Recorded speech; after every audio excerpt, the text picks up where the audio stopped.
وآتيناه في إمام مبين. واضرب لهم مثلا أصحاب القرية إذ جاءه المرسلون إذ أرسلنا إليهم اثنين فكذبوهما فعززنا بثالث فقالوا إنا إليكم مرسلون. قالوا ما أنتم إلا بشر مثلنا وما أنزل الرحمن من شيء إن أنتم إلا تكذبون. قالوا ربنا يعلم إنا إليكم لمرسلون وما علينا إلا البلاغ المبين.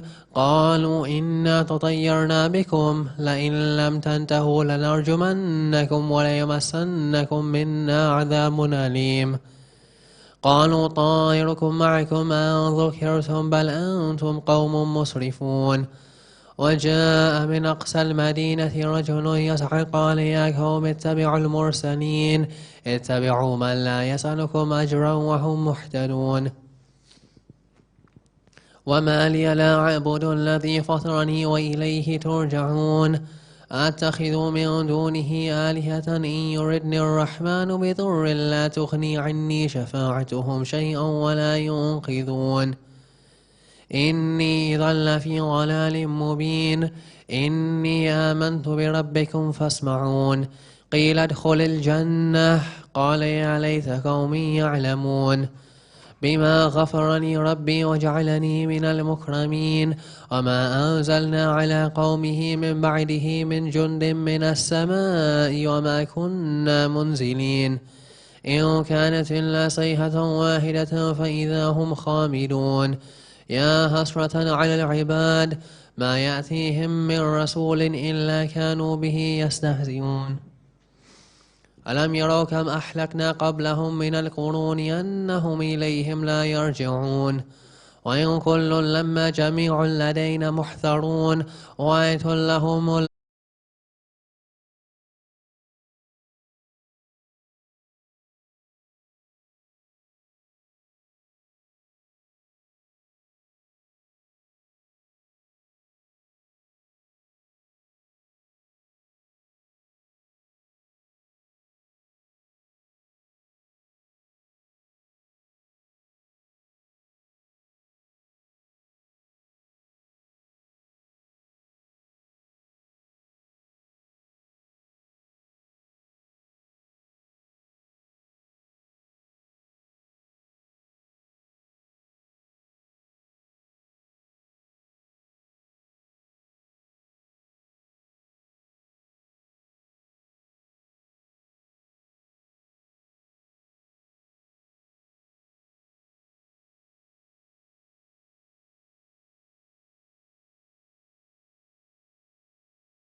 يستطيعون توصية وإلى أهلهم يرجعون.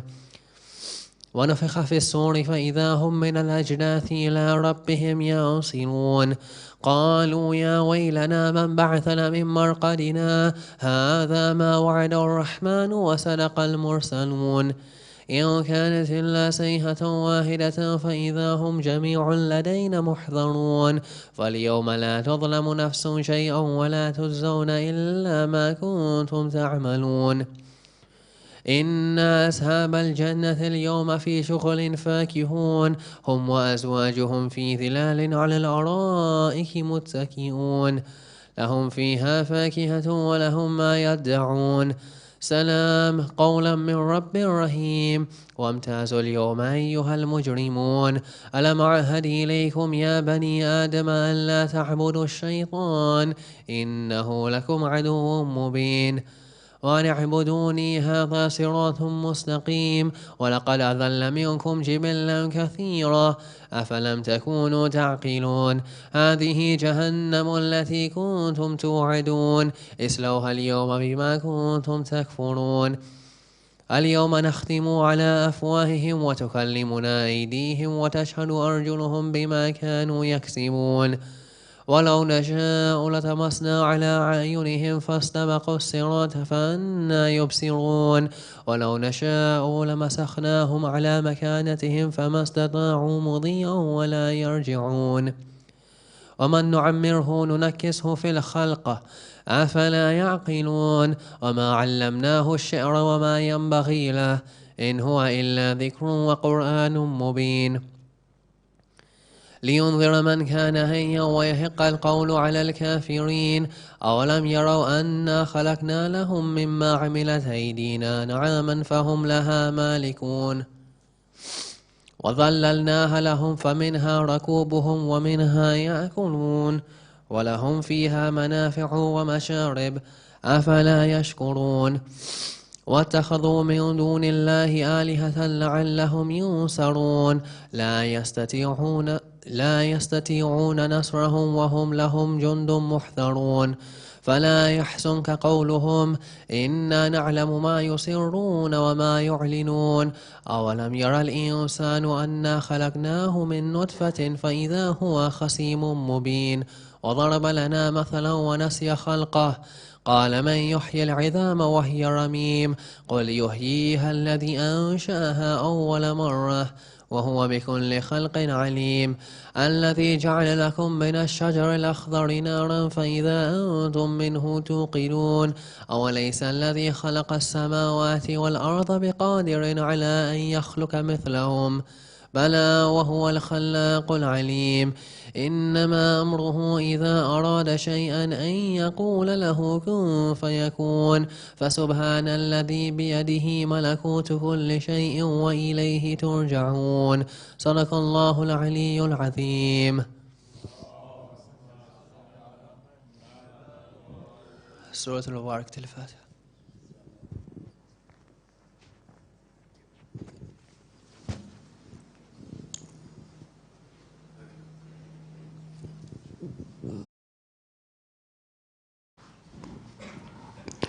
صلوات على محمد وآل محمد.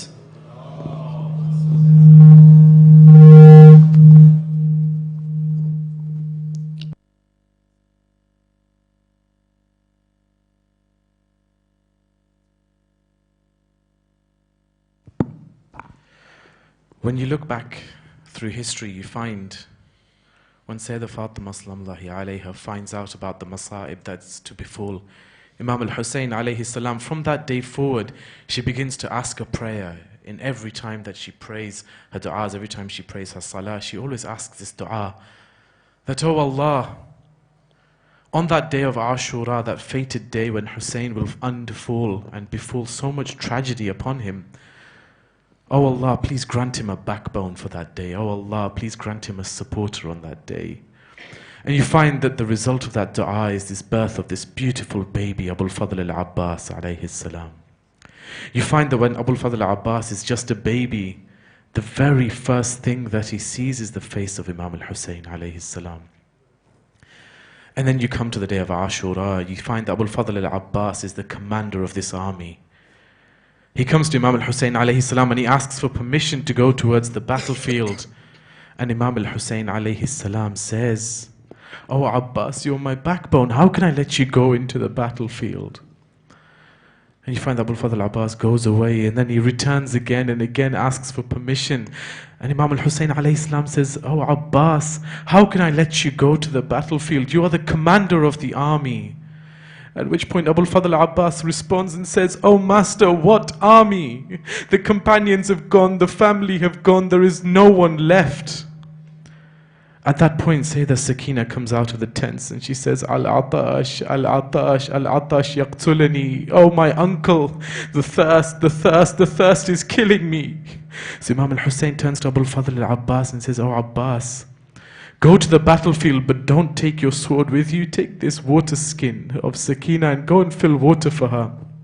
And I want you to imagine the scene on the day of Ashura where Abul Fadl Abbas is in the battlefield and Hussain is standing at the base of the tents and he's watching that flag of Abbas. From the door of the tent, Janab-e-Fidda is looking at Imam al-Hussain alayhi salam, and inside the tent, Sayyidah Zainab is looking at Fidda.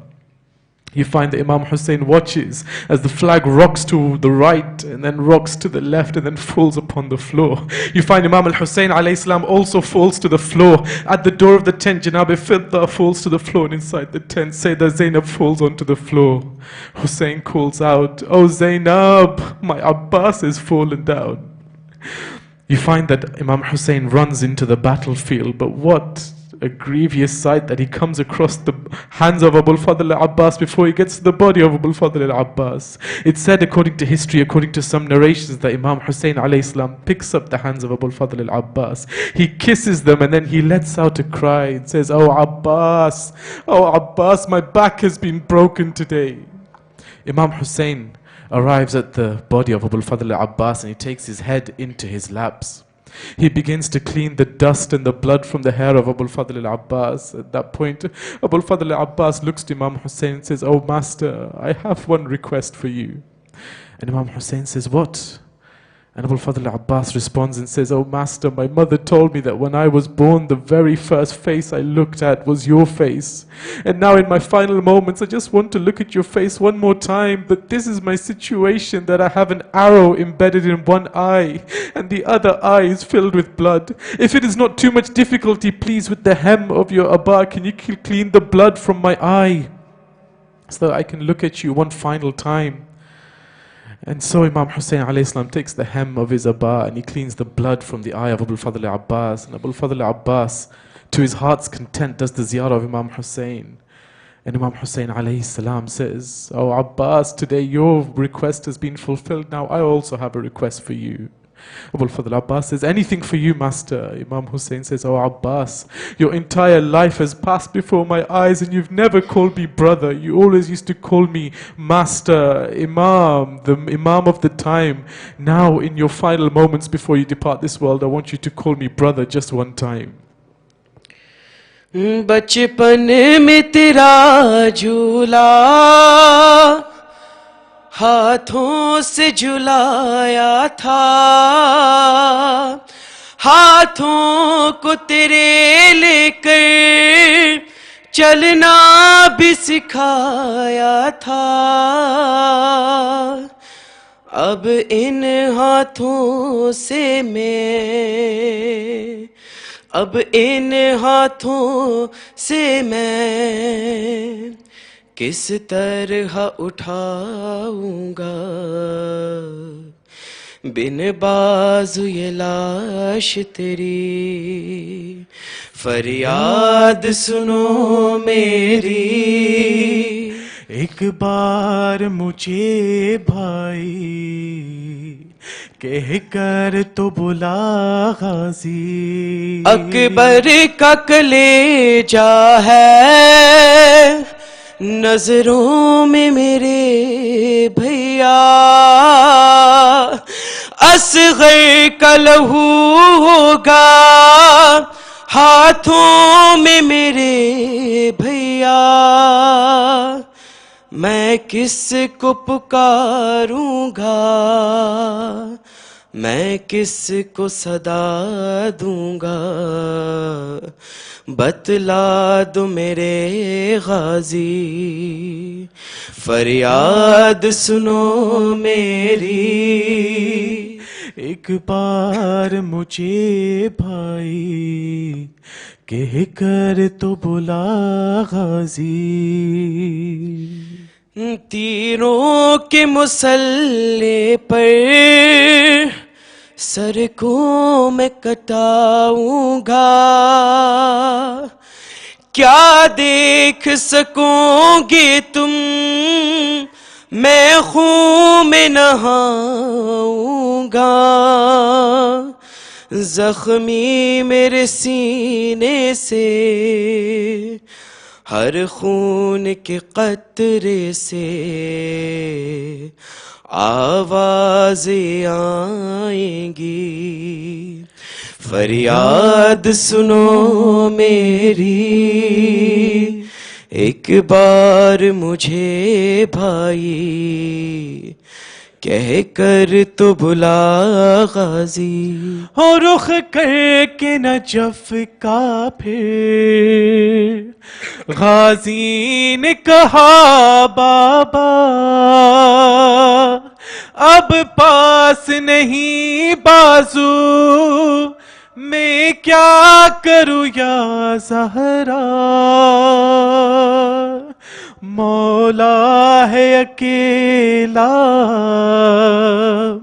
کربل میں بچی ہے بس شبیر کی تنہائی، فریاد سنو میری، ایک بار مجھے بھائی کہہ کر تو بلا غازی، آقا میں سوئے خیمہ ہرگز نہیں جاؤں گا،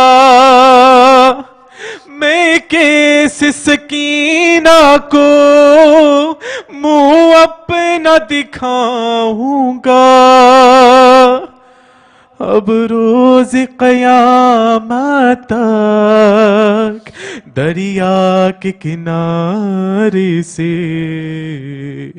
اٹھوانا نہ لاش میری، فریاد سنو میری، ایک بار مجھے بھائی کہہ کر تو بلا غازی، کربل میں تجانی تھی شبیر کی یہ حالت، ایک بار کہو بھائی پوری ہو میری حسرت،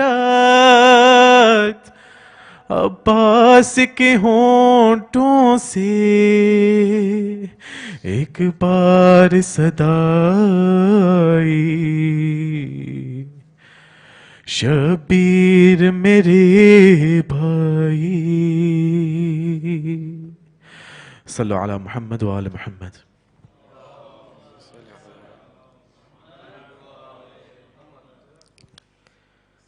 On the day of Ashura,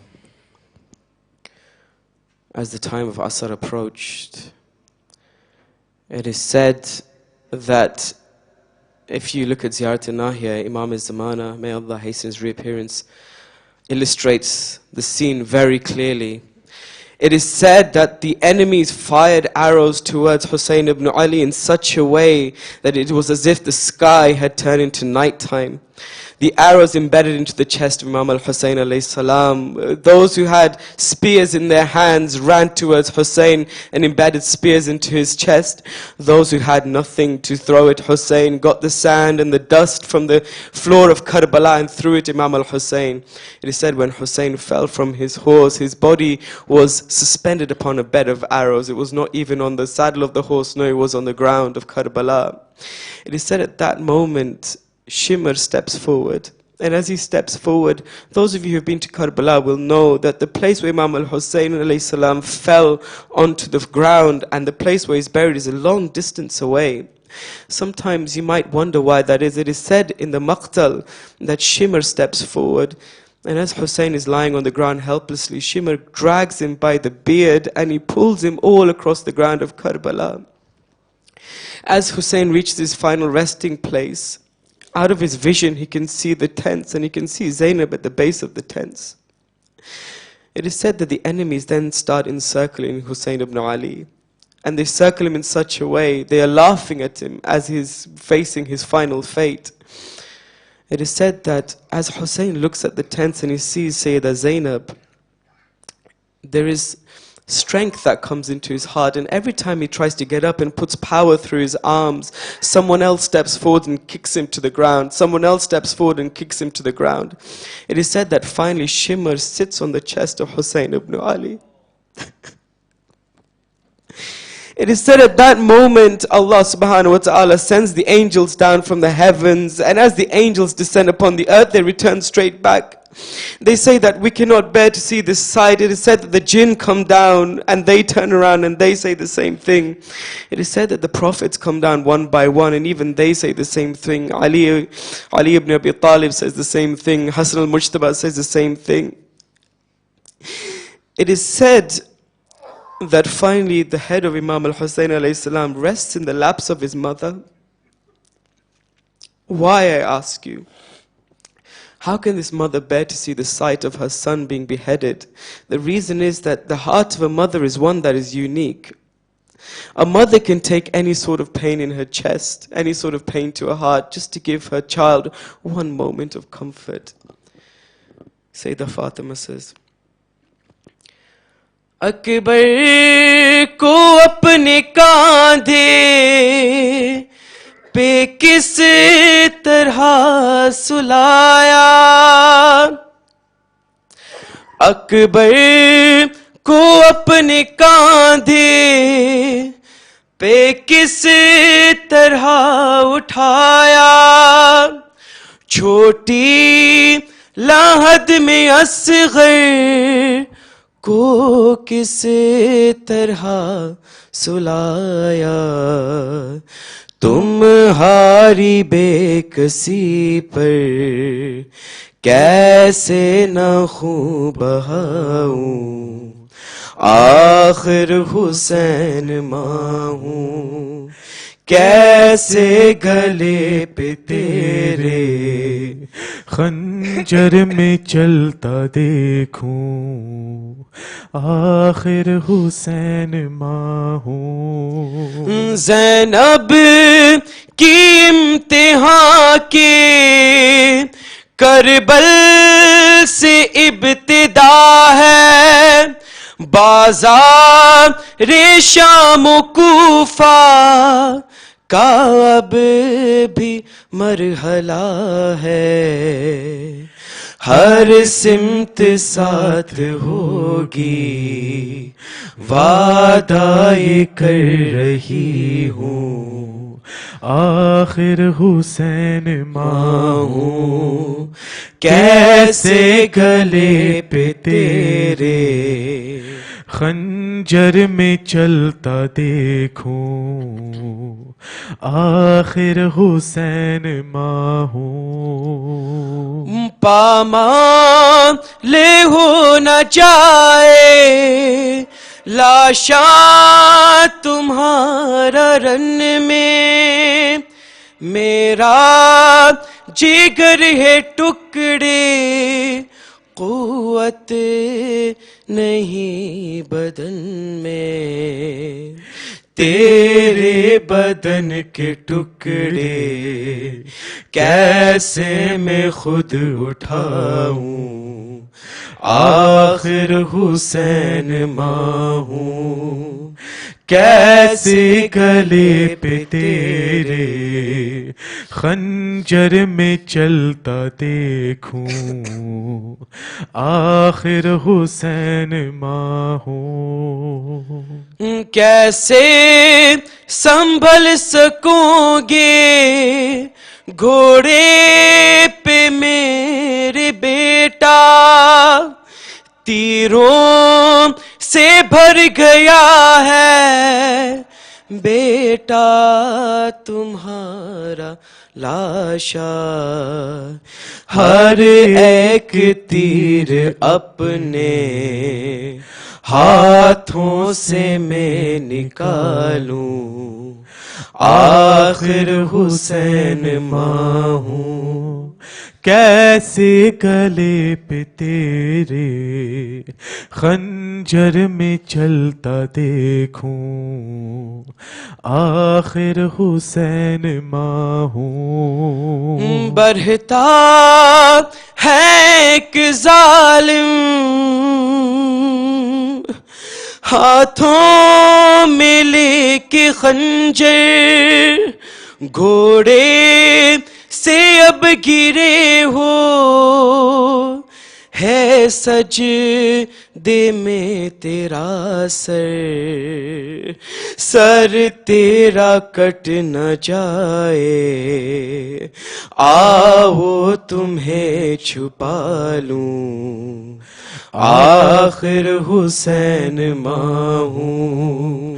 کیسے گلے پہ تیرے خنجر میں چلتا دیکھوں، آخر حسین ماں ہوں۔ تیرے گلے پہ ظالم خنجر چلا رہا ہے، دریا لہو کا تیرے گردن سے بہہ رہا ہے، ہنستا ہے تیرا قاتل، ہنستا ہے تیرا قاتل، میں غم سے کانپتی ہوں، آخر حسین ماں ہوں۔ کیسے گلے پہ تیرے خنجر میں چلتا دیکھوں، آخر حسین ماں ہوں۔ نوحہ تھا یہ تجانی مظلوم ماں کے لب پر، سوکھی ہے تیری گردن اور شمر کا ہے خنجر، اب کیسے تیرے تن سے جان کو نکلتا دیکھوں، آخر حسین ماں ہوں۔ گھوڑے سے جب گرے شبیر خاک پر،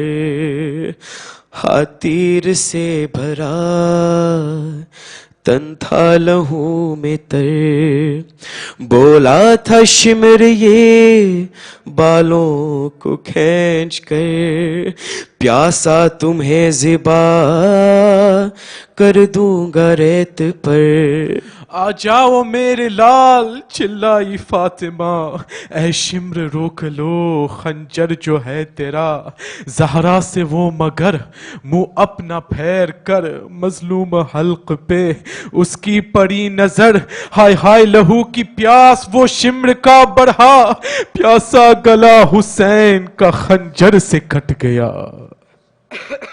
صلو علی محمد وآل محمد۔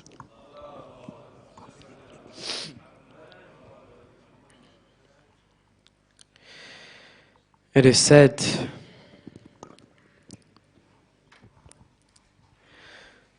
that one of the hardest moments to take for any onlooker was the final separation between Imam al-Hussain alayhi salam and his beloved daughter, Bibi Sakina, or some, according to some, Sayyidah Ruqayya. Often I would ask myself why in particular this moment was one of the hardest for Imam al-Hussain to take. And it's only when I went to that dungeon, that prison in Sham, did I realize it is said that a relationship between a father and a daughter is a sacred one that is like no other. Why? Because when a daughter is in trouble, it is the father that steps forward to protect her. When Imam al-Hussain looked down at his daughter on the 10th of Muharram, he saw every slap that she would receive, every whip that she would take. He saw her final moments in the prison where when she was being given ghusl, the ladies of the Ahlul Bayt did not know what was wrong with this girl, why her clothes were stuck to her body. It is said that the reason that happened was when they were walking through the marketplace in Sham, a lady from the balcony dropped boiling water upon this caravan and it covered the whole body of Bibi Sakina, so much so that the clothes that she was wearing wearing was embedded within the skin. It is said that her body was in such a state that there was not a part of her body that was a normal color. It was either black, blue or yellow from the slaps and the bruises that she had received. Imam al-Hussain saw all of this. And even when he saw all of this, all he could say to his beloved daughter is, please bear patience. When we look at the March of Arbain, we see 20-odd million people walking towards Imam al-Hussain. I just wonder what must be going through his heart when he sees his daughter thousands of miles away from him, buried in a dark prison, a dungeon.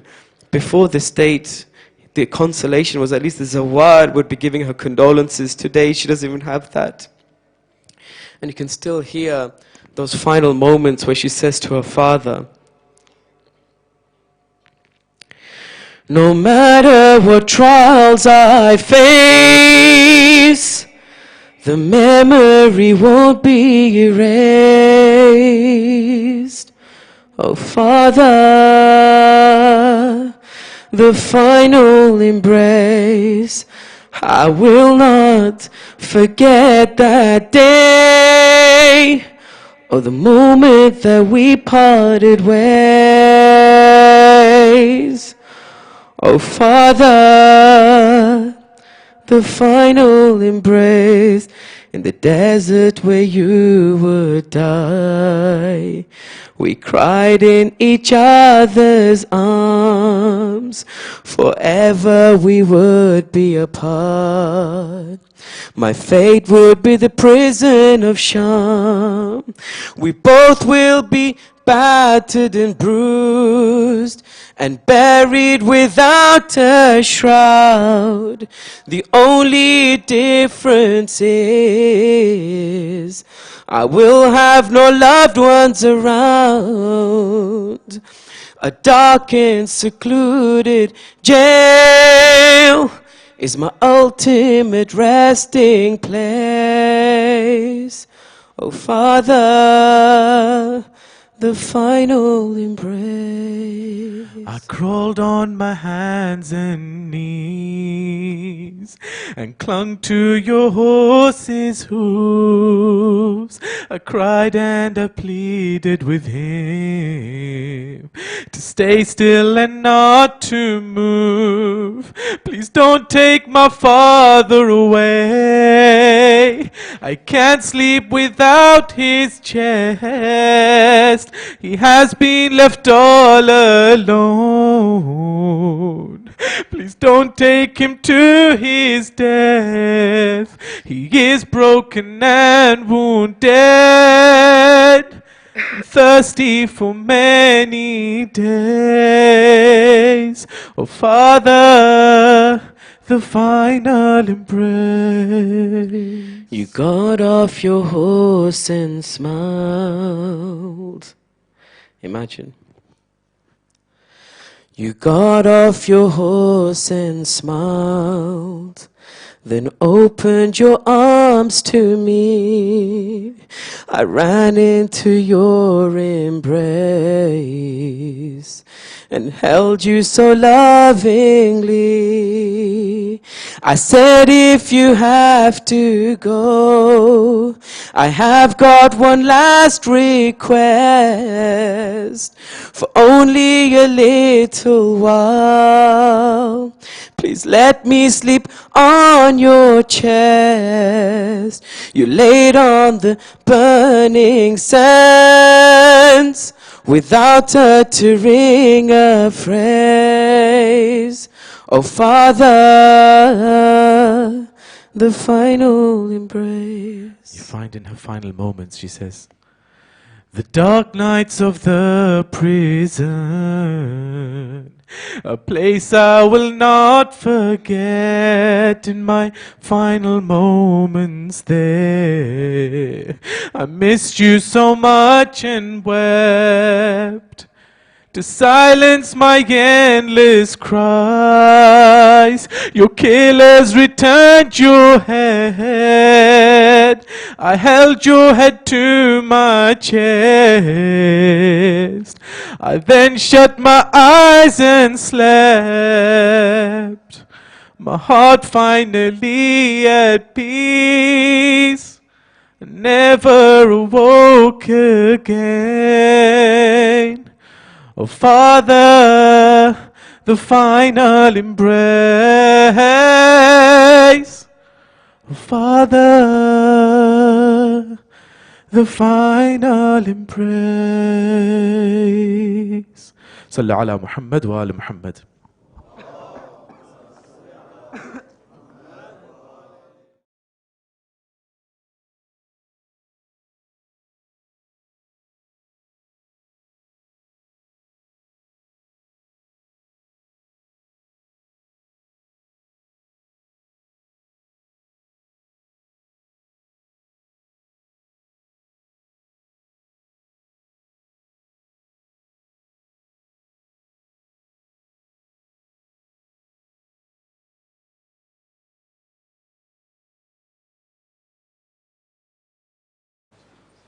محمد وآل محمد صلوات.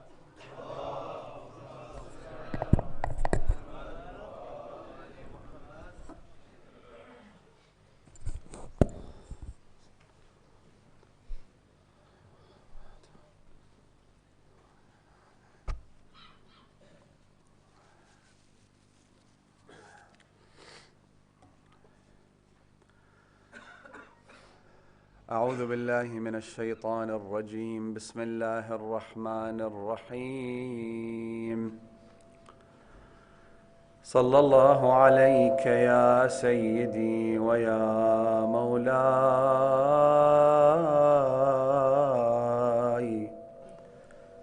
يا رسول الله. صلى الله عليك وعلى آل بيتك المظلومين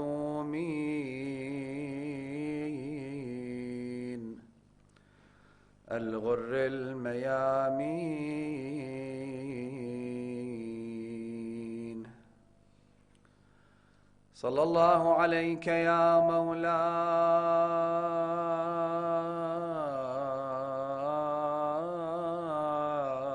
وابن مولاي يا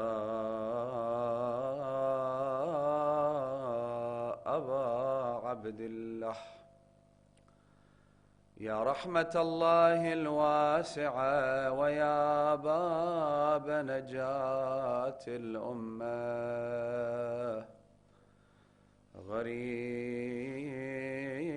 غريب يا مظلوم كربلة. سيدي يا ليتنا كنا معكم فنفوز والله فوزا عظيما. اللهم كن لوليك الحجة ابن الحسن صلواتك عليه وعلى آبائه في هذه الساعة وفي كل ساعة، وليا وحافظا وقائدا وناصرا ودليلا وعينا حتى تسكنه أرضك طوعا وتمتعه فيها طويلا برحمتك يا أرحم الراحمين. اللهم صل على محمد وآل محمد. As a token and as a gift to the bruised heart of our Master, our Savior, the 12th Imam, who has been mourning the tragedy of his grandfather, Abba Abdullah al-Hussain, recite another loud salawat ala Muhammad wa ali Muhammad. Allahumma salli ala Muhammad. To hasten the reappearance of the Imam, the avenger, the restorer of justice, recite another loud salawat ala Muhammad wa ali Muhammad. Allahumma salli ala Muhammad.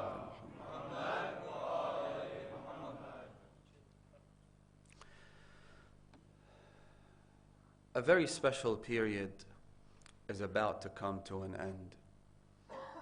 A time when an incredibly important guest arrived into our homes, into our hearts. And while he was the guest, but he was also the person who set up the table and served the food. That guest was a person who came and softened our hearts. He caused tears to be shed from our eyes. He cleansed our sins with his very presence. His very aroma was enough to awaken those hearts that were deeply asleep. Imam al-Hussain, during the months of Muharram and Safar, became a household name. Every night we would either go to the majlis, somehow take part in organizing the gatherings of his remembrance, participate in our own little way in upholding his name and his memory. And in doing so, this very special guest brought us a very colorful selection of exotic items on this table. The question is, how much were we able to benefit from the food that was on offer by Imam al-Hussain alayhi salam? The table that he set contained incredible gems, brothers and sisters. Each one of us picked up as much as we could, and in accordance with our capacity. How much you appreciated those foods that were on offer had a direct correlation as to the amount of benefit that you reaped. You put very expensive, exotic food before a peasant who doesn't appreciate the value of that food. And of course, the result will be that the peasant will be unable to benefit from that food. And so in order to benefit, we need to first appreciate. In order to reap the rewards, we need to be able to acknowledge the grandeur, the greatness, the significance of this very special guest that is Abu Abdullah al-Hussain. How much I was worthy of such a guest stepping into my heart is a no-brainer. That question should not be very difficult to answer, because I know, for one, and I'm speaking about myself here, I was not worthy of having the name of Abu Abdullah al-Hussain roll down my tongue. My heart lacked the capacity to even mourn the tragedy of Abu Abdullah al-Hussain. This heart of mine that's filled with sin, every one of my organs, Imam Zain al-Abidin says in that dua, he says, "Oh Allah, how could I ever sing your praise?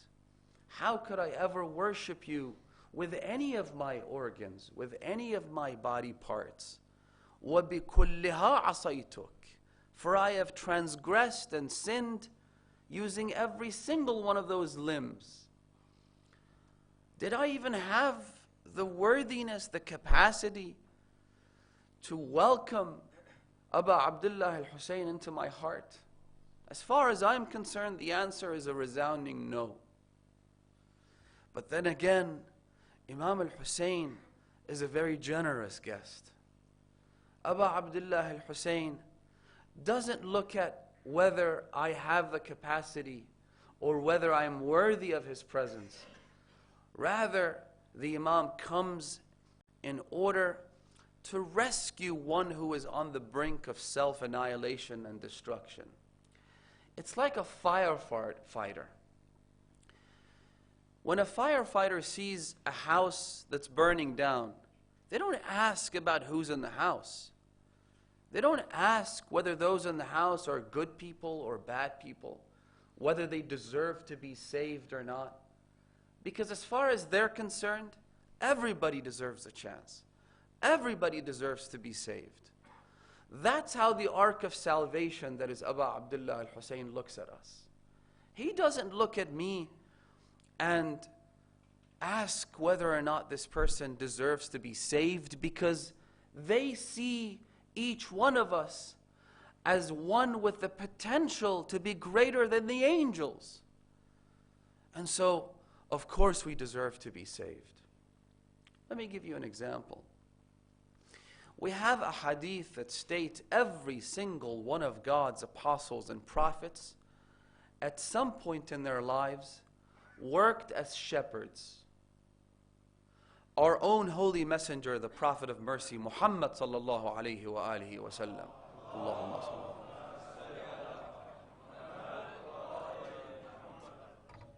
Worked as a shepherd in his youth. And so did every one of God's prophets. Why? A shepherd told me that sheep and goats are not exactly the smartest of animals. They're a very difficult bunch to control, to organize.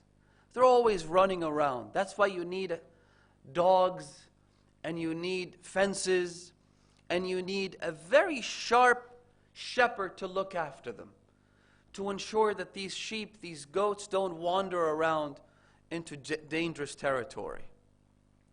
And so, as part of the training process that Allah gave to His prophets, to His apostles, they each had to work as a shepherd at some point in their lives, because in doing so, they were then able to acquire some of the skills needed to control people. In fact, that's probably why we have traditions where the Imams, as well as Jesus in the Bible, talks about his vicegerent, his appointed successor, Peter, Simon, the son of Jonah. He says to him, "You are the shepherd of my flock."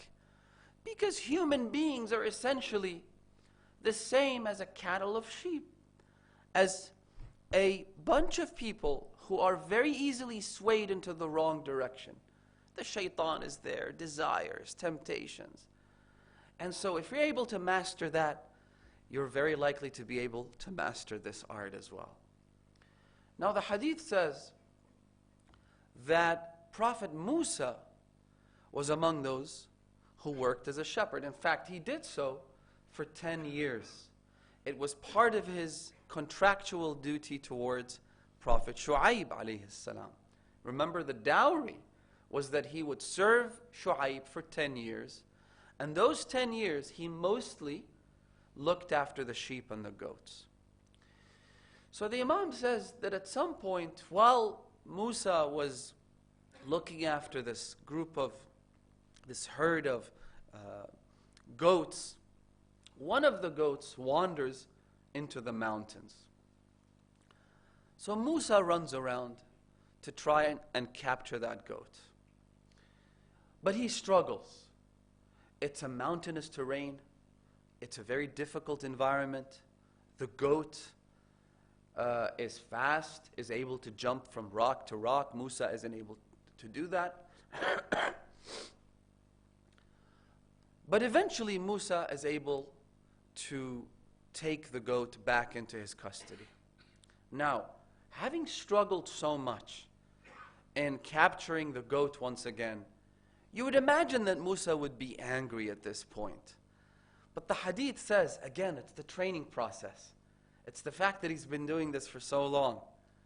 The hadith says that Musa took the goat into his lap and started caressing it ever so gently and compassionately, and said to the goat that the reason I don't want you to wander off is because the wolf isn't out to get me, the wolf is out to get you. And it's for your own sake that I want you to stay within the herd. It's for your own sake that I want you to stay with the other goats. And caresses it and embraces it. The hadith says at that point Allah chose to grant prophethood to Musa. The gentleness, the kindness, the compassion, the love for God's creature. Imam al-Hussain is like that shepherd. Imam al-Hussain is like the firefighter. Imam al-Hussain is the ark of salvation. He comes to rescue those who are in need. No questions asked. And it's because of that, brothers and sisters, that this period was so special. Again, the question is how much you and I were able to take, how much you and I were able to benefit from this banquet that was set up by the ark of salvation in order to salvage humankind. Some of you might have been able to pick up some really good, beneficial habits for yourselves. For instance, ziyarat Ashura. There's almost no Shia house in the world which doesn't have at least one copy of Mafatih al-Jinan, written by Al-Muhaddith al-Qummi, Ridwanullahi ta'ala alayh. Muhaddith al-Qummi, Sheikh Abbas al-Qummi, talks about some of the more significant ziyarat and more significant visitations in Mafatih al-Jinan. But you will be hard-pressed to find a lengthier and more detailed introduction than the one he has written for Ziyarat Ashura. In that introduction, pick it up, read it. Most of the time we just want to read the ziyarah itself, but read the introduction that Sheikh Abbas al-Qummi has written. It's a great encouragement to read Ziyarat Ashura and to pick it up as a habit. And so in that 1.5-page introduction, he mentions two very important points about the ziyarah. The first is that he quotes Al-Muhaddith al-Nuri Ridwanullahi alayh in saying that Ziyarat Ashura is special for many reasons, including the fact, perhaps paramount among all those reasons, is that Ziyarat Ashura is Hadith Qudsi. It's a sacred narration. In other words, it's the word of God. You might say, well, all the words uttered by the infallible Imams ultimately trace their way back to divine revelation. And the answer is yes, that's true. But is there no difference between the Quran and the traditions of Ahlul Bayt? Of course there is. The Quran is God's word. Ziyarat Ashura, brothers and sisters, is God's word. Hadith Qudsi. There is a difference. Whereas all the other ziyarat are narrated by the Imams themselves. Point number one. Point number two, he says that this ziyarah is a master key that unlocks so many different locks. People who were at the bottom were able to reach the highest summits of perfection using none other than the ladder of Ziyarat Ashura. And in that introduction, he mentions this particular story. Again, this is something that I'm sure many of you are able to relate to. Some of you might have your own stories of success, of how Ziyarat Ashura was able to transform your life or the lives of others. But this is one in particular that Sheikh Abbas al-Qummi himself narrates. He says that there was a very good, pious man who lived in a town. And that pious man had a friend who was not exactly very pious. He committed every sin in the book. He was as far away from the path of Ahlul Bayt as you could imagine. He says one day, that impious friend, that vicious friend, the non-religious friend, died. About a month later, his good friend saw him in a dream.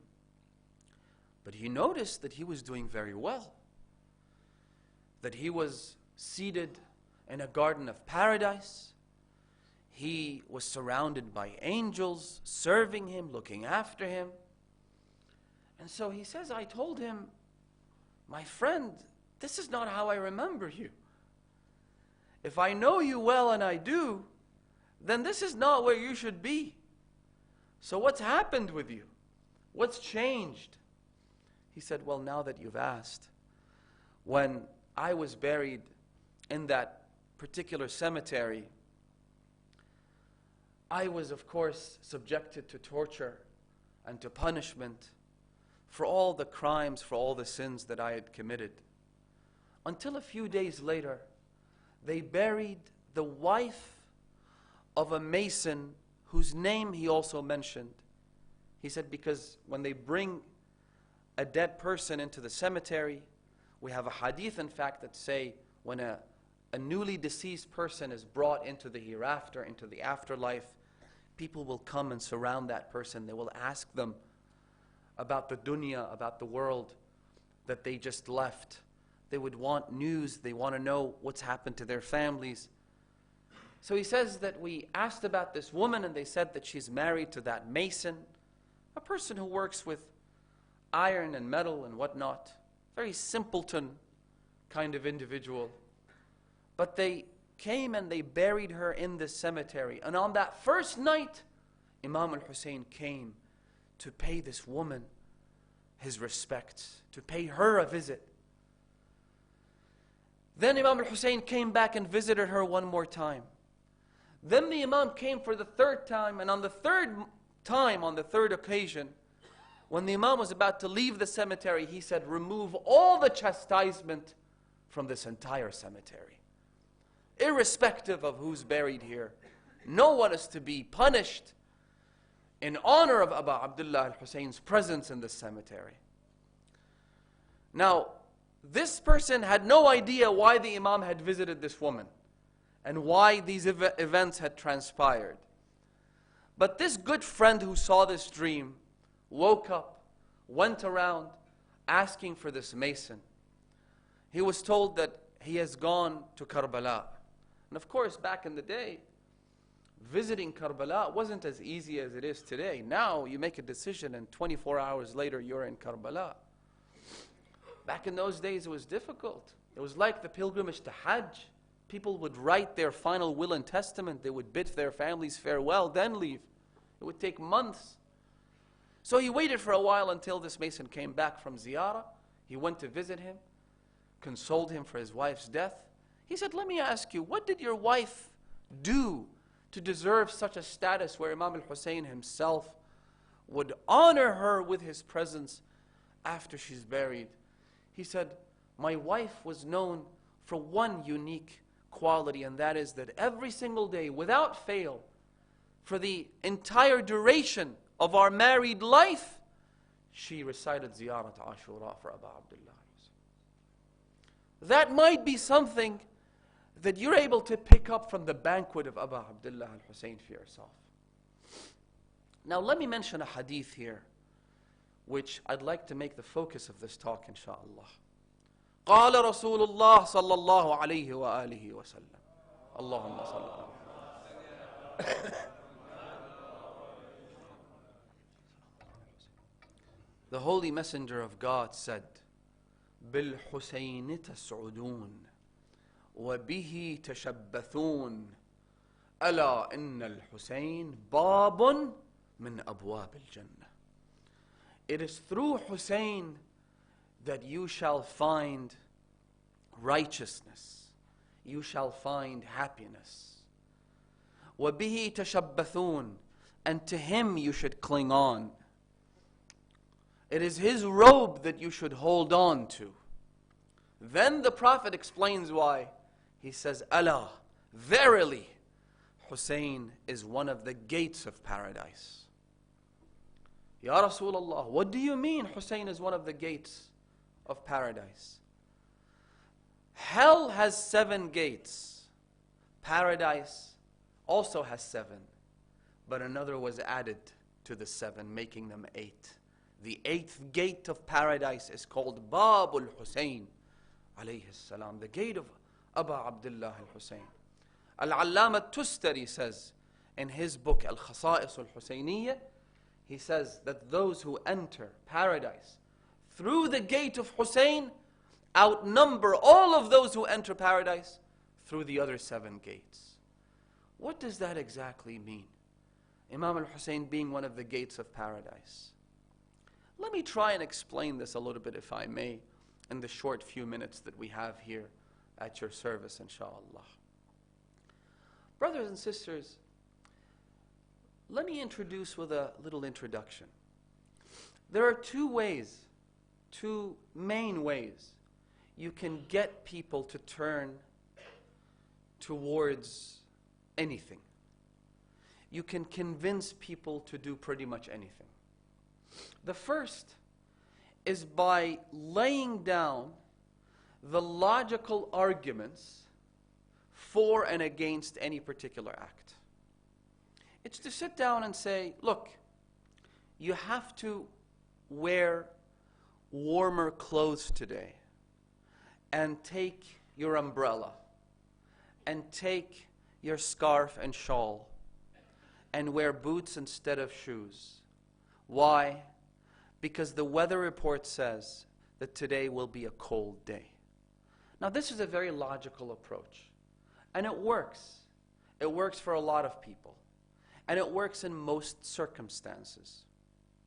And yet, if logic was all that we needed, don't you think that Islam as a way of life would have been the only real, viable, sustainable option for any logical person?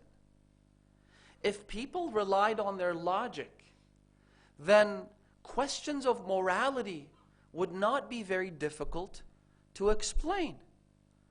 If logic was all that we needed, then only the most qualified people would lead society. Why is it that every once in a while you see absolute lunatics coming into positions of authority and power, and people will just follow along like a flock of sheep? Why is it that people, otherwise good, sound, reasonable, logical, rational people, do some incredibly stupid things? Because it's not all about logic. So while logic and rationale is required when it comes to setting down the foundations of our beliefs, when it comes to establishing the existence of Allah subhanahu wa ta'ala, the prophethood of the messengers, the vicegerency of imams, of qualified, inerrant, infallible leaders. At the same time, it's not all about logic. That's why you see people going left, right, and center. That's why you see all kind of evil taking place in the world today. Because again, it's not all about logic. You'd think that if logic was implemented, then we wouldn't see the arms trade being not only the biggest in the world, but the weapons programs are in fact what provides the technological advances to every other field in society. It's not medicine that's improving our lives. It's weapons manufacturing, brothers and sisters. It's crazy to think how much money is at stake in the weapons business. Is it about logic? You'd think that you could just sit down and explain the pros and cons of war and carnage and bloodshed, and it would all come to an end. But it just doesn't work that way. And so we have another, sometimes more viable, more sustainable means of getting people to do the right thing. Now, why am I saying this? Because this has practical aspects to it. This even helps you navigate the very difficult process of raising good children. It's not all about what's in here. Sometimes it's about what's in here. How? It's about emotions. It's about what I like to call association. What psychologists refer to as associationism. Let me explain. Allah subhanahu wa ta'ala says in the Quran, وَحَبَّبَ إِلَيْكُمُ الْإِيمَانِ وَزَيَّنَهُ فِي قُلُوبِكُمْ. Allah subhanahu wa ta'ala endeared faith to you and beautified it in your heart. Faith shouldn't be about endearment. Faith shouldn't be about sentiment. Faith shouldn't be about what you love or fail to love. But God says that this is exactly what I've done for you. حَبَّبَ إِلَيْكُمُ الْإِيمَانِ. Allah subhanahu wa ta'ala endeared faith, belief in Allah, virtue, morality, ethics. He endeared it to you. He made you sway towards it. He made your hearts sway towards faith, morality, and virtue. وَزَيَّنَهُ فِي قُلُوبِكُمْ. Allah subhanahu wa ta'ala did this. How? By associating that which is good, listen carefully, by associating virtue, morality, goodness with specific individuals. When you love those individuals, you automatically love everything they stand for. By endearing Rasulullah sallallahu alayhi wa alihi wa sallam. Allahumma salli.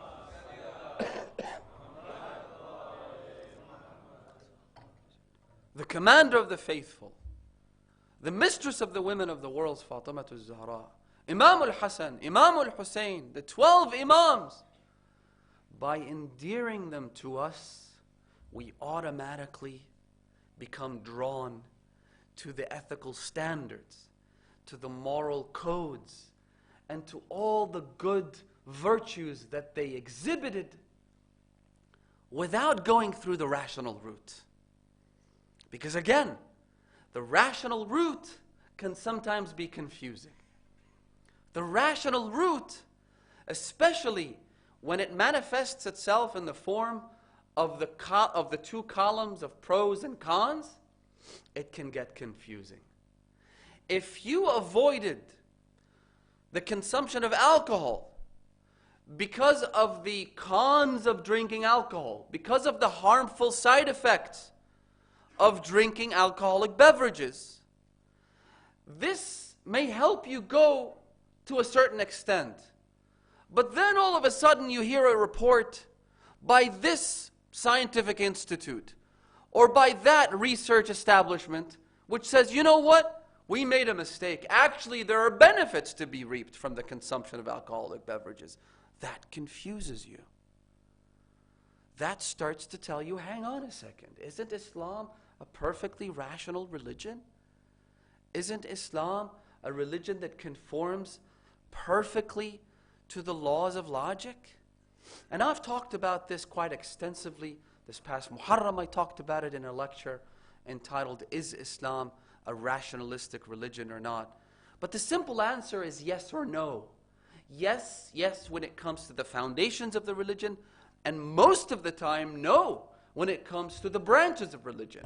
In fact, there are times when the branches of religion go against the laws of so-called rationality. Sometimes the branches and details of our faith are counterintuitive because they're designed to test you. If it was all supposed to be rational and logical, then where'd the test be? It wouldn't be such a very difficult test. You wouldn't be submitting to God, you'd be submitting to the laws of your own rationality. You'd be submitting to the laws of mathematics and physics and chemistry. What is it about Islam that's unique? It's in the name. Islam means to submit. Now you only submit when it doesn't make sense to you. If it made perfect sense, then you wouldn't be submitting to anyone. So, I don't want to talk about this, but what I want to say is, you have two routes. The first is logical, rational, which can be confusing, which can be difficult to follow at times. The other is by associating good deeds with individuals. You automatically draw that direct link. That's why we have so many ahadith where the Imams have clearly spelt out the central ethos of our faith, the tradition of the Ahlul Bayt, as being love. In other words, a sentiment, an emotion, not logic, love. That's why Imam al-Baqir says to that man who walked all the way.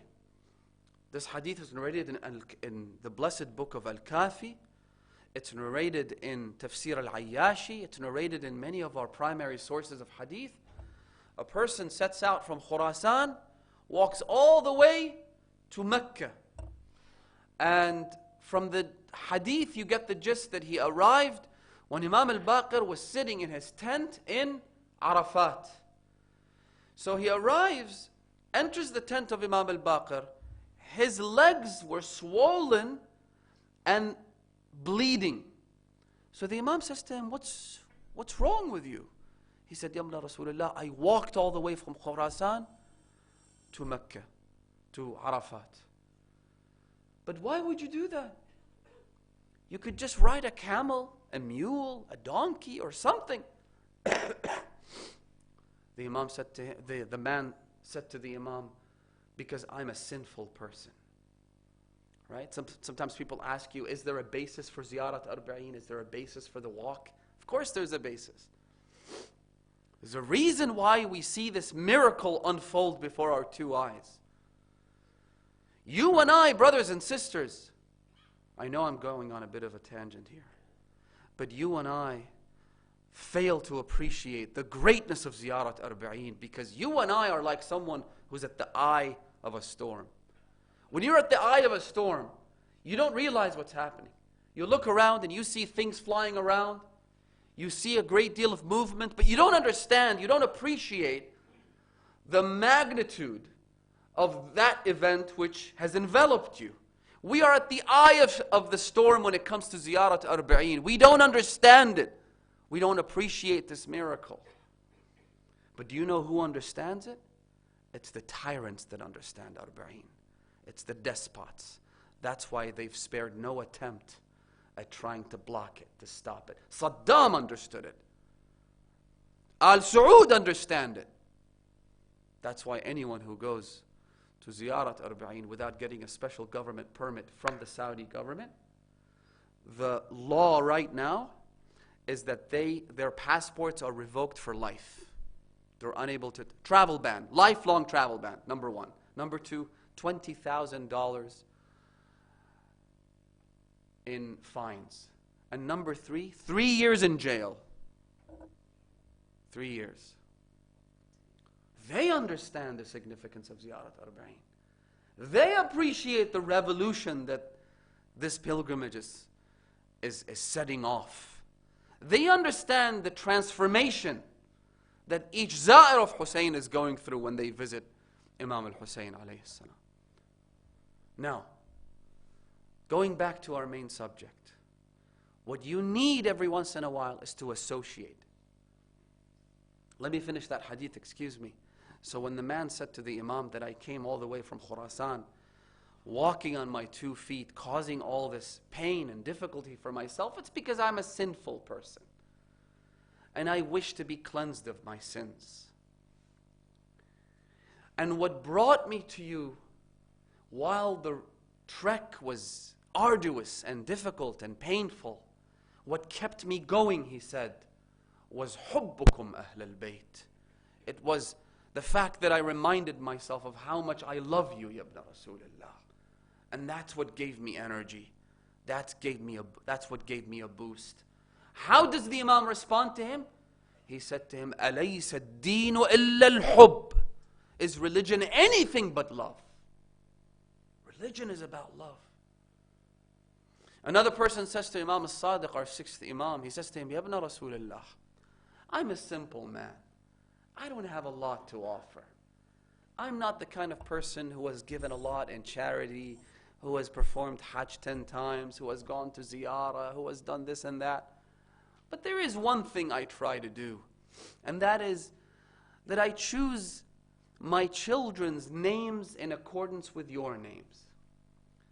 I don't pick names in random, or I don't name my children after their grandfather or whoever it is in the family that we happen to respect. I choose your names for my children. Then he says to the Imam, will that benefit me or my children? The Imam said, of course it will benefit you and your children. And then he reiterated the same statement of Imam al-Baqir, his father. He said, أَلَيْسَ الدِّينُ إِلَّا الْحُبِّ. Is the religion anything other than love? And so love, the love that we have towards Abdullah al-Hussain, brothers and sisters, psychologists have to sit down and study the emphasis that the Imams have made on this particular subject, brothers and sisters, and the impact that it has on children as well as adults. In other words, let me answer this simple question to you in very simple terms. The question is, how do I get myself to be a better person?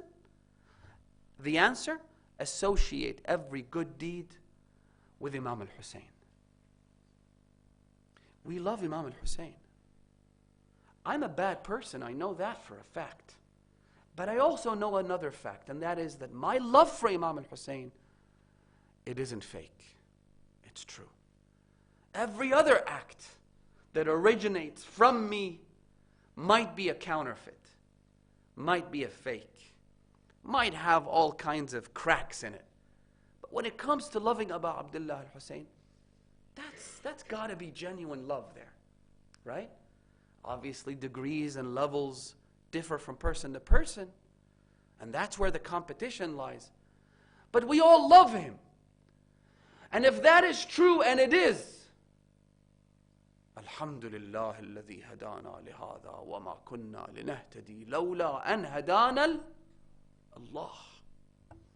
That's why we thank Allah subhanahu wa ta'ala. The very first thing you say when you step into the courtyard of the shrine of Abdullah al-Hussain is Allahu akbaru kabira walhamdulillahi kathira wa subhanallahi bukratan wa asila. Glory be to Allah.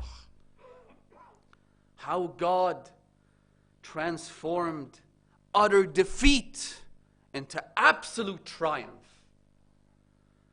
How the battered body of Abdullah al-Hussain, who was left all alone on the plains of Karbala with no defender other than his sister Zainab standing on the cliff. How today you see millions upon millions of people crawling to his shrine. Crawling to his shrine. How do we respond to that phenomenon? We say, Allahu Akbaru Kabira. If there is no other proof of God's existence and of His authority and justice and greatness other than this defeat being turned into triumph, that would have been more than enough. Walhamdulillahi kathira. Now that we've established God's grandeur, thank you, praise be to you, O Allah, because those cries did not go to waste. The wailing of the children, Ruqayya and Sakina, did not go to waste. Abbas throwing the water back into the river was recorded forever, so that humanity is able to see its perfection in the mirror that is Abbas ibn Amir al-Mu'mineen. Walhamdulillahi kathira wa subhanallahi bukratan wa asila. Then we say Alhamdulillah alladhi hadana. Praise be to Allah for having taken me from whichever corner of the globe that I happen to live in and brought me to the doorstep of Hussain to the doorstep of the gates of paradise. Remember the prophetic hadith? Allah, inna al-Hussain babun min abwab al-Jannah. Now, if religion is love, and in the words of Imam al-Baqir and Imam al-Sadiq, anything but love, then you want to be a better person? Associate every difficult act of religiosity with Imam al-Hussain, it becomes easy. Is salah difficult for you? Inshallah, I hope not. But if it is, if the obligatory salat is not difficult, but the recommended salat is difficult, again, attribute it to Imam al-Hussain. Just remind yourself that Imam al-Hussain was standing in the middle of the battlefield, surrounded by vicious, bloodthirsty wolves. His description, not mine. And in the midst of the heat of battle, Abu Thumama comes to him. You've all heard the story, but let me break it down a little. Abu Thumama al-Ansari approaches Imam al-Hussain. He's the one who reminded the Imam that it was time for salah. But how did he remind the Imam? Have you heard his actual words?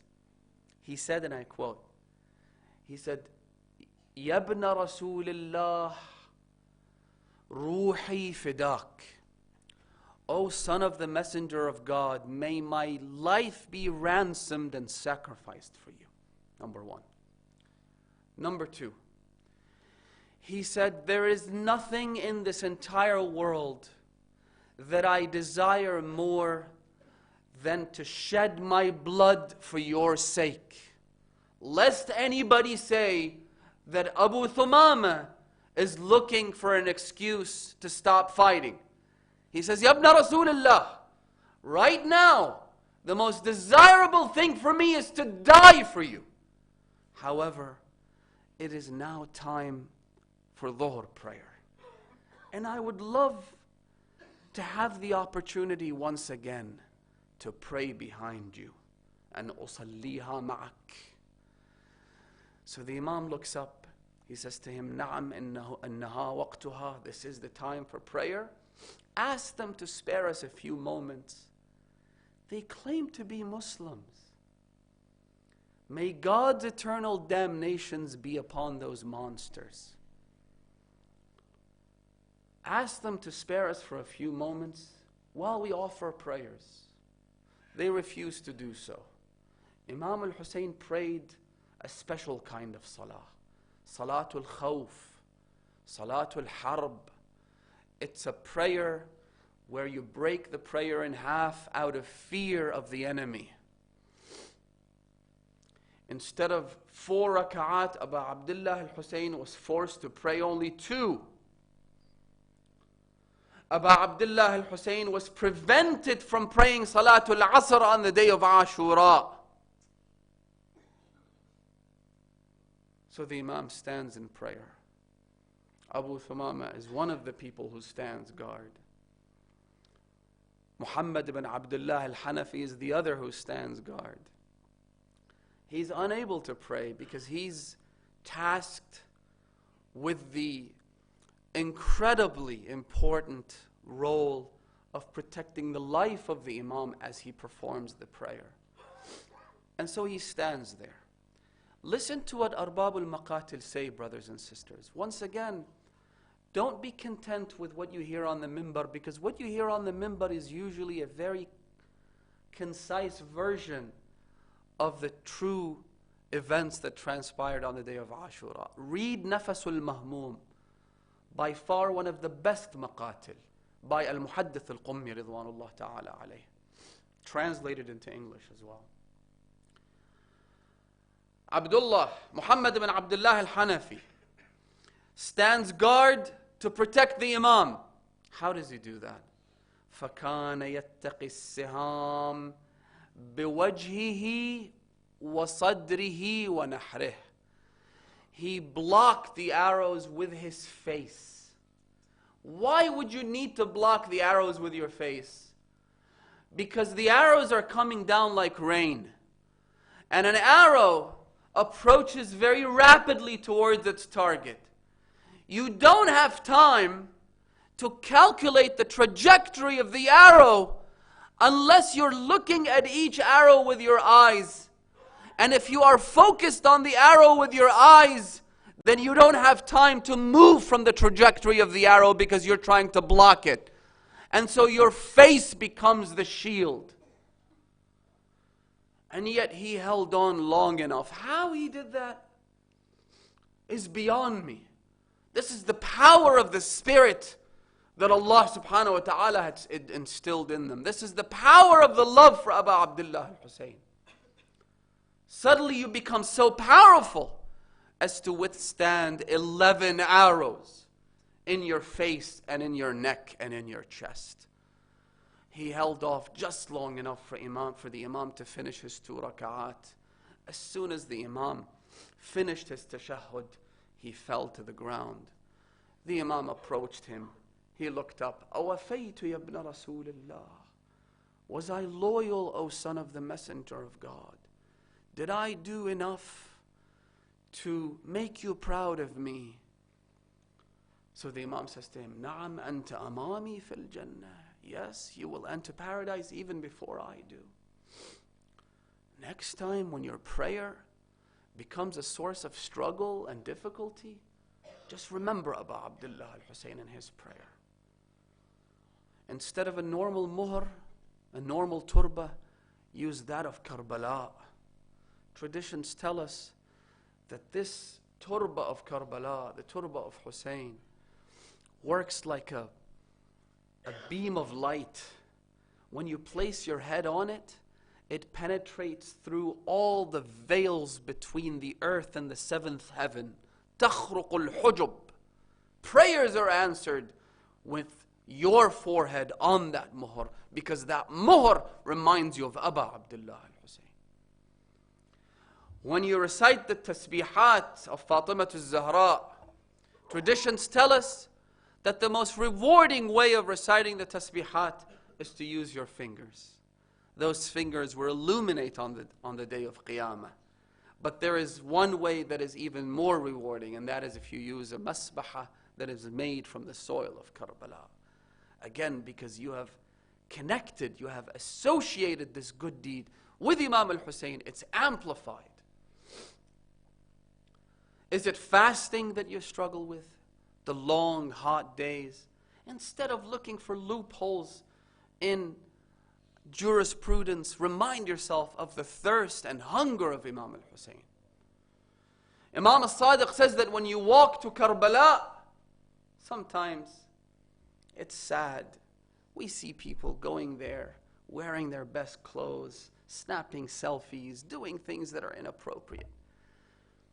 Imam al-Sadiq sets out the etiquette of how to walk in Ziyaratul Arba'een. Do you know what he says? He says, when you walk towards Hussain and you enter Karbala, ensure that you enter in this state.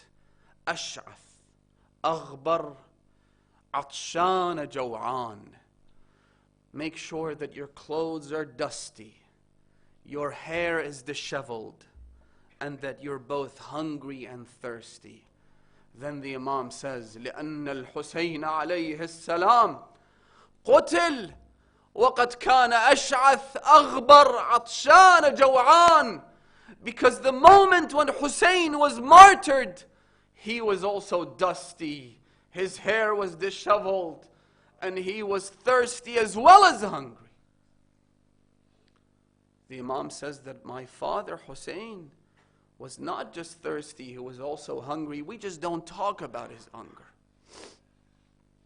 We don't talk about his hunger, because it might be seen as demeaning if you say the Imam was hungry, or if the Imam had asked for food. But it's not demeaning to ask for water, because you need water. Water is like air. There's nothing demeaning about that. There's nothing humiliating about it. But the Imam was also very, very hungry. Remember the hunger of Abu Abdullah al-Hussain when you're hungry. Any other act that you struggle with associated with Imam al-Hussain, and you'll have no trouble at all. Now, conversely, I'll say this and wrap up. Conversely, if you find yourself struggling with a bad trait, with a sin, with something that's less than honorable, again, associated with the enemies of Ahlul Bayt. Remember we talked about the two ways of convincing people? The rational route as well as the sentimental route. The sentimental route right now, brothers and sisters, I think we need it more than ever. I don't want to mention examples. I'll just make some very quick references and innuendos. We're living at a time when the most abhorrent acts are being normalized. When the most repulsive of character traits are being harmonized. Our kids are being taught at school that, oh no, it's normal to be this way. It's normal to do that. It's normal to do this. It's a part of who you are. It's your nature. Now, going the logical way has its inherent risks. It could work. It could fail. But this is one of the reasons why we need the 9th of Rabi'ul Awwal. This is one of the reasons why we need Farhatul Zahra.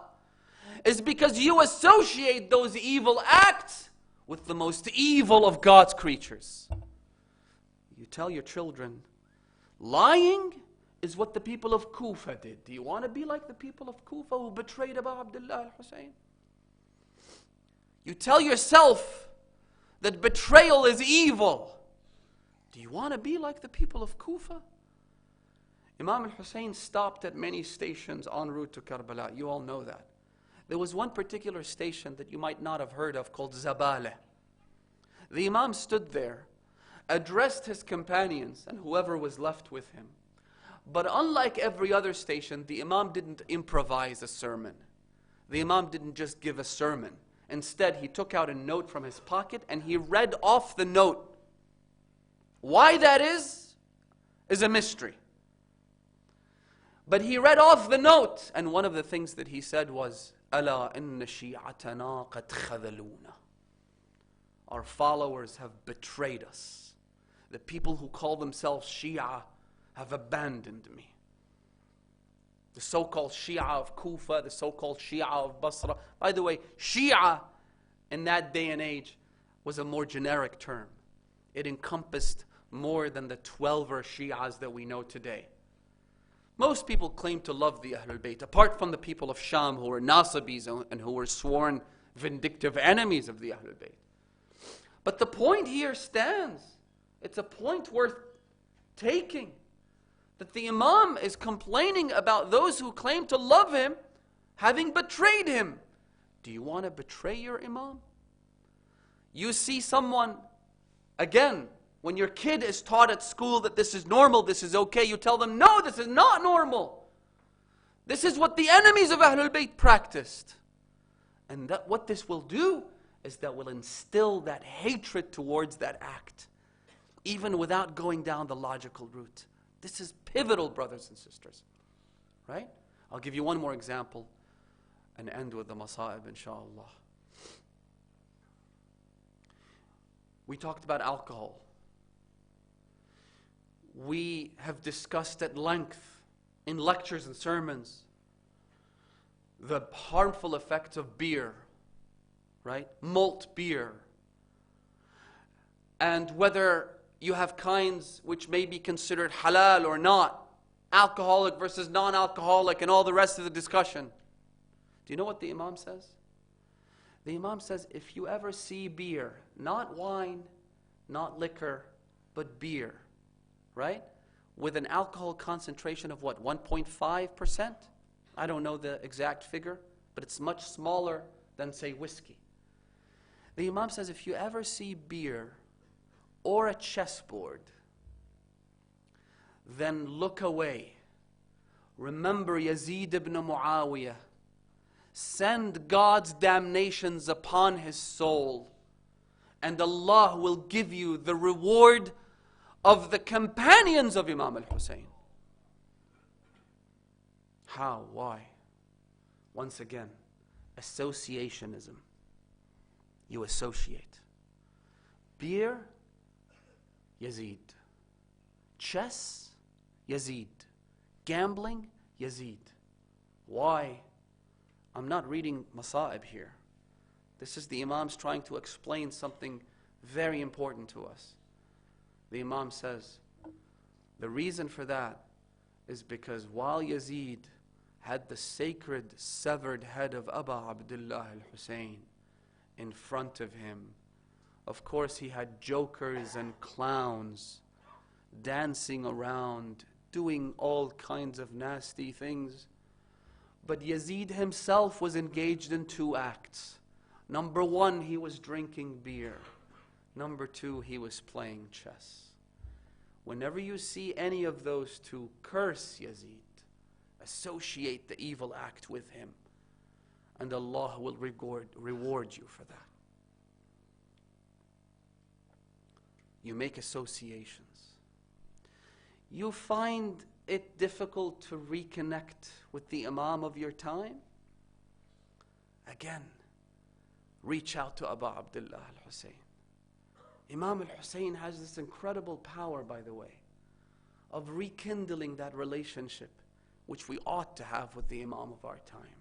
Inshallah, we'll get to talk a little bit about this in the subsequent nights. But Imam al-Hussain has that power. How? All you have to do is refer to Ziyaratul Nahiyah. What does Imam al-Zaman say? جداه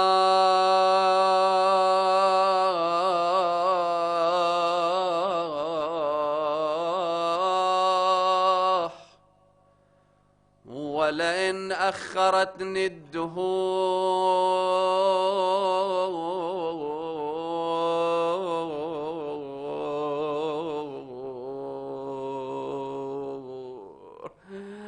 Now that time has distanced me from supporting you, Ya Abu Abdullah. We're over 1,000 years ahead of Karbala. وعاقني عن نصرك المقدور.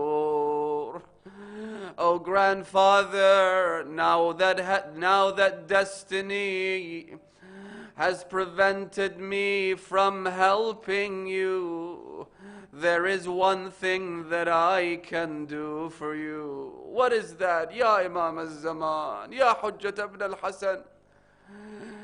O one who harbors the greatest of grief for his grandfather Abu Abdullah, what will you do for your grandfather? لأندبنك صباحا ومساء. I will remember your tragedy every morning and every night. وَلَأَبْكِيَنَّ عَلَيْكَ بَدَلَ الدُّمُوعِ دَمًا. And instead of tears, I will cry blood out of my eyes.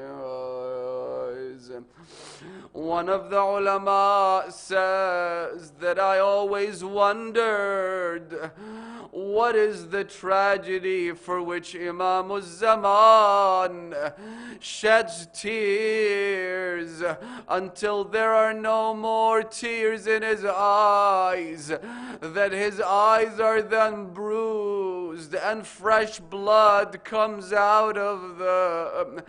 I never found the answer, so I turned to the Imam himself. Guide me, show me, give me the answer. That night I went to bed. The Imam came in my dream. Ya Mawla, Ya Hujjat ibn al-Hasan, which tragedy is this that you shed blood for instead of tears? Is it the tragedy of Qasim and Ali al-Akbar? He said, the Imam said, no, if Qasim and Ali al-Akbar were here, they would also shed blood for this tragedy. Ya Mawla, is it the tragedy of Abbas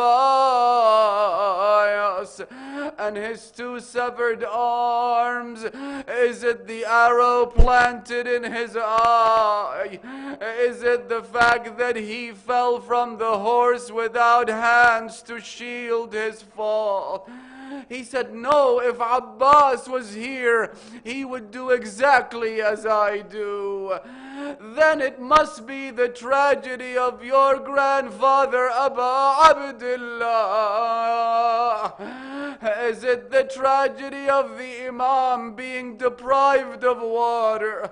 Is it the tragedy of the Imam being left all alone? Is it the tragedy of the Imam's head being raised on a spike? Is it the tragedy of his body being trampled under the horse's hooves? He said, no, it's none of those. If Abu Abdullah was around, he would do exactly as I do. Then which tragedy is this, Ya Mawlai? The Imam said, as Imam Zainul Abidin says to Abi Hamza Thumali.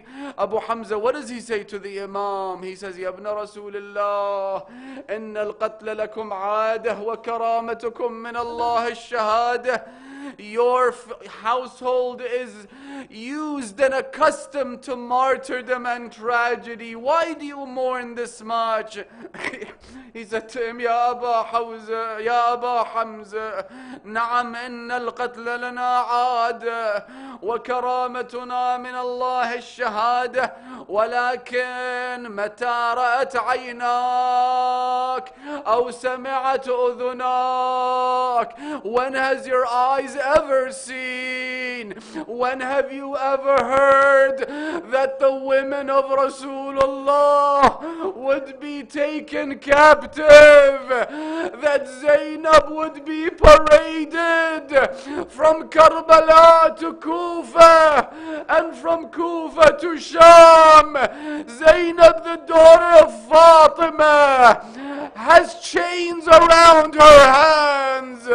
Sakina, Ruqayya, ay rahim Allah, man nada wa Hussaina, wa ghariba, wa mazluma. Zainab comes to the body of Abu Abdullah. She says something that made everyone burst into tears. Not just the friends, but also the enemy began to cry. What did she say?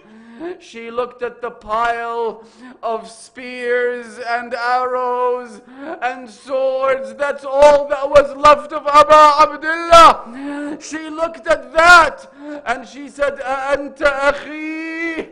Is that you, my brother? Anta ibn walidi?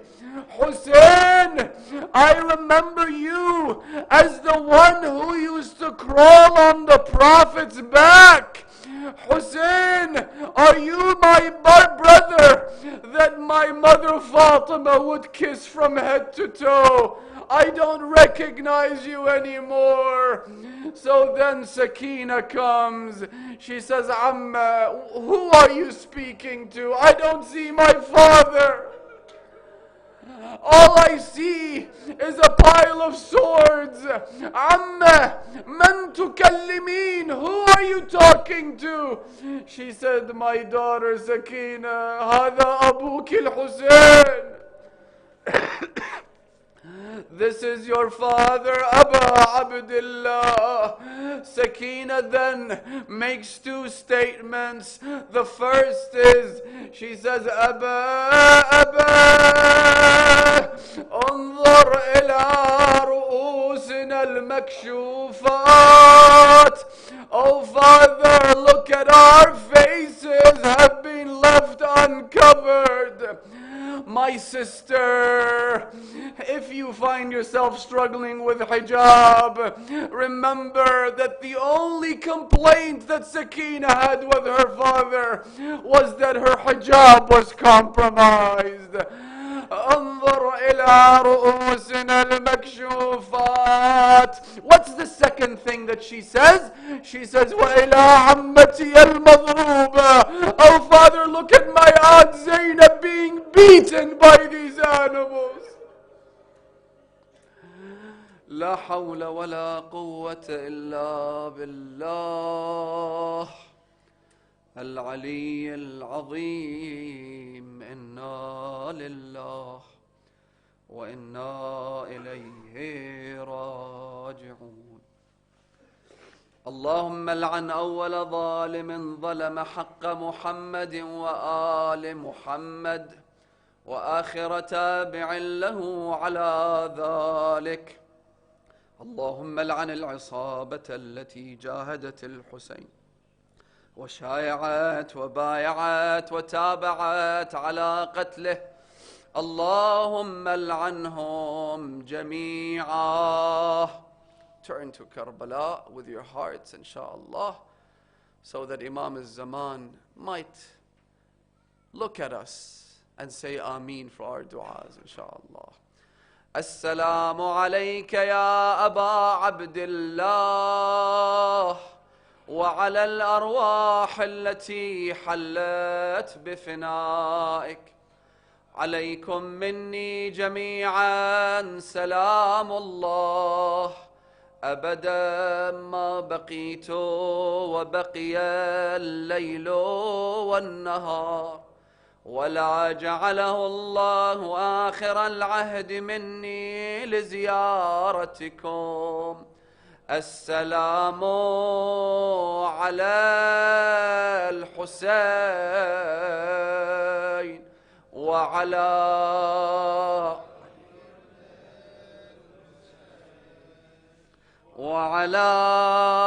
أولاد الحسين وعلى أصحاب الحسين ورحمة الله وبركاته. يا حسين يا حسين يا حسين يا حسين.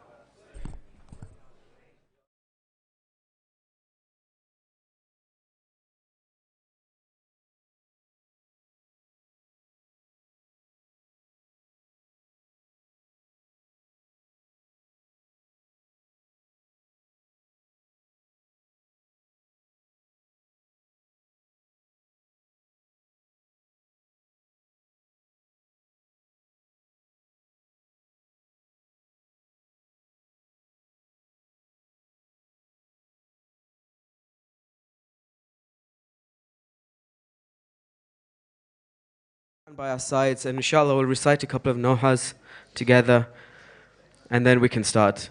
Ya Hussain, Ya Hussain, Ya Hussain, Ya Hussain, Ya Hussain, Ya Hussain. Every day it cuts me inside. I'm so very far from your side.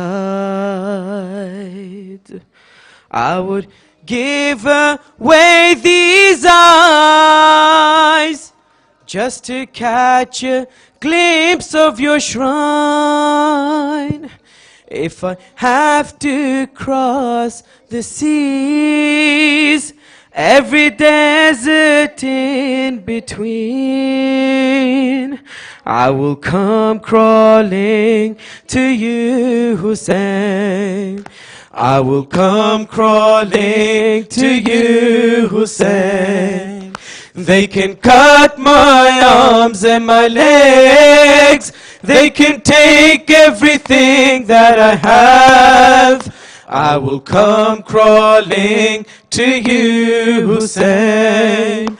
I will come crawling to you, Hussain. I can tell you that I'm insane in the love of my master Hussain. In this universe there's no pain that can ever keep me away.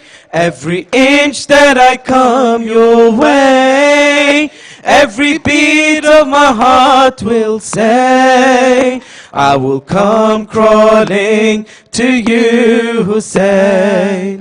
I will come crawling to you, Hussain. They can... Everyone together, loudest of voices. Legs, they can take everything that I have. MashaAllah, everyone together. Hussain, I will come crawling to you, Hussain. You just have to look at this world. See your lovers are tortured and hurt. They can use their tanks and their guns. We will stand together as one. They can tear us limb from limb, but our souls will save from within. I will come crawling to you, Hussain. I will come crawling to you, Hussain.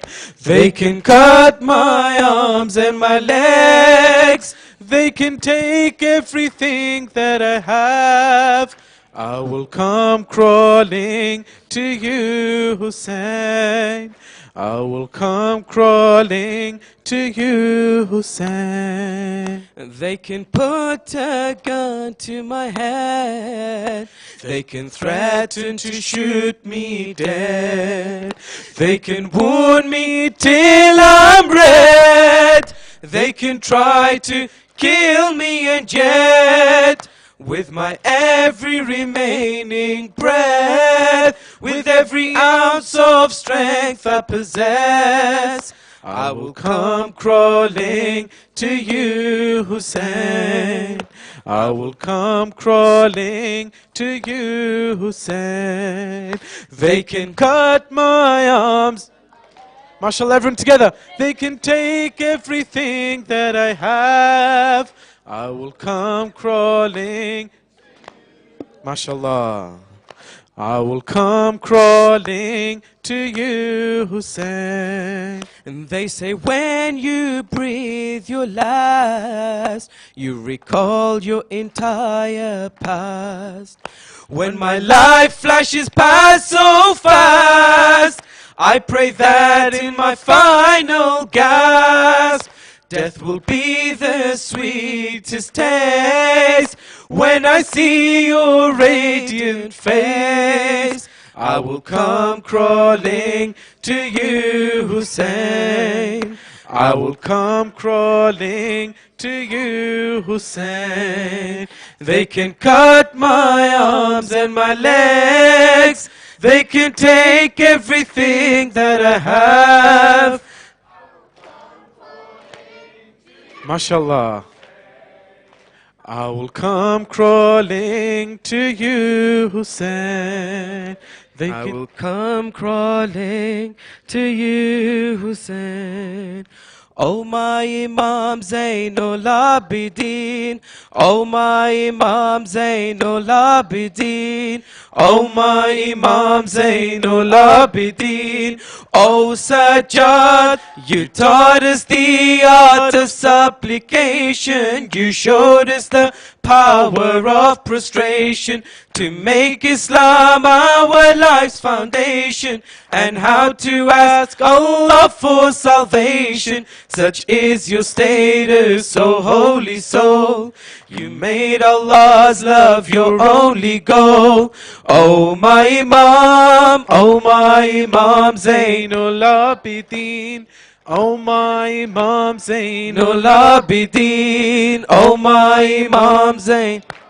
Abidin. Oh my Imam Zainul Abidin. Everyone together. Oh Sajjad, you were imprisoned, your feet were in chains, and on the chain splattered were your bloodstains. Inside your heart were the scars of those pains, of what you saw that day on the hard plains. Oh, you are patience personified.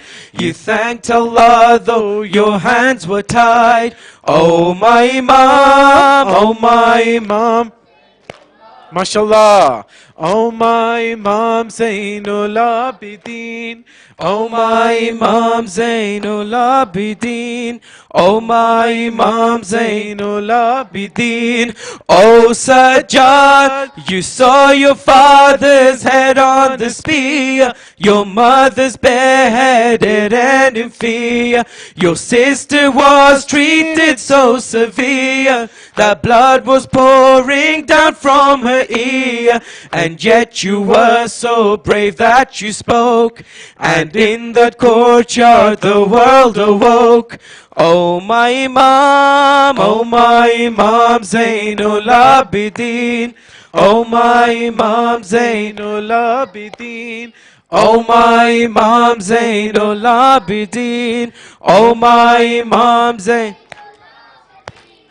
Oh Sajjad, for 40 long years you kept on weeping, 'cause in your mind Sham kept on repeating the lashes you got and all the beating. For all these feelings there is no healing. Those memories always will be raw, of what you heard, felt and what you saw. Oh my Imam, oh my Imam Zain. Oh my Imam Zainul Abidin. Oh my Imam Zainul Abidin. Oh my Imam Zain. MashaAllah. Oh Sajjad, with quaking hands how you dug a small grave, a resting place for Sakina to lay. Her shroud was her shirt covered in bloodstains. Till end of time this is how she will stay. Until today she's so far from home, the prison so dark and she's alone. Oh my Imam, oh my Imam Zainul. MashaAllah. Oh my Imam Zainul. Oh my Imam Zainul Abidin. Oh Sajjad, Ya Hussain, Ya Hussain, Ya Hussain, Hussain, Ya Hussain, Hussain, Ya Hussain, Ya Hussain, Ya Hussain, Ya Hussain, Ya Hussain, Ya Hussain. Ye farsh aza, ye giriya, ये मजलिस मातम नौहा, ये अश्कों की बरसाते, ये खून का बहता दरिया, हम करते रहे हैं पैहम, हम करते रहेंगे हर दम। हाय ये मातम, ये मातम, ओ शबीर तेरा ये मातम। हाय ये मातम, ये मातम, माशाअल्लाह,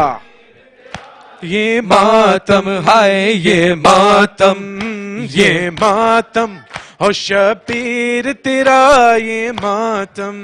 ए मुनकिर मातम सुन ले, मातम से न रख बेजारी, ज़हरा की अमानत है ये, कर तू भी अमानत दारी। मिलता है नसीबों से ये, ज़हरा के घराने का गम। हाय ये मातम, ये मातम, ओ शबीर तेरा ये मातम। हाय ये मातम, ये मातम, ओ शबीर तेरा ये मातम। हाय ये मातम, یہ ماتم جیو شبیر تیرا یہ ماتم ہے یہ ماتم یہ ماتم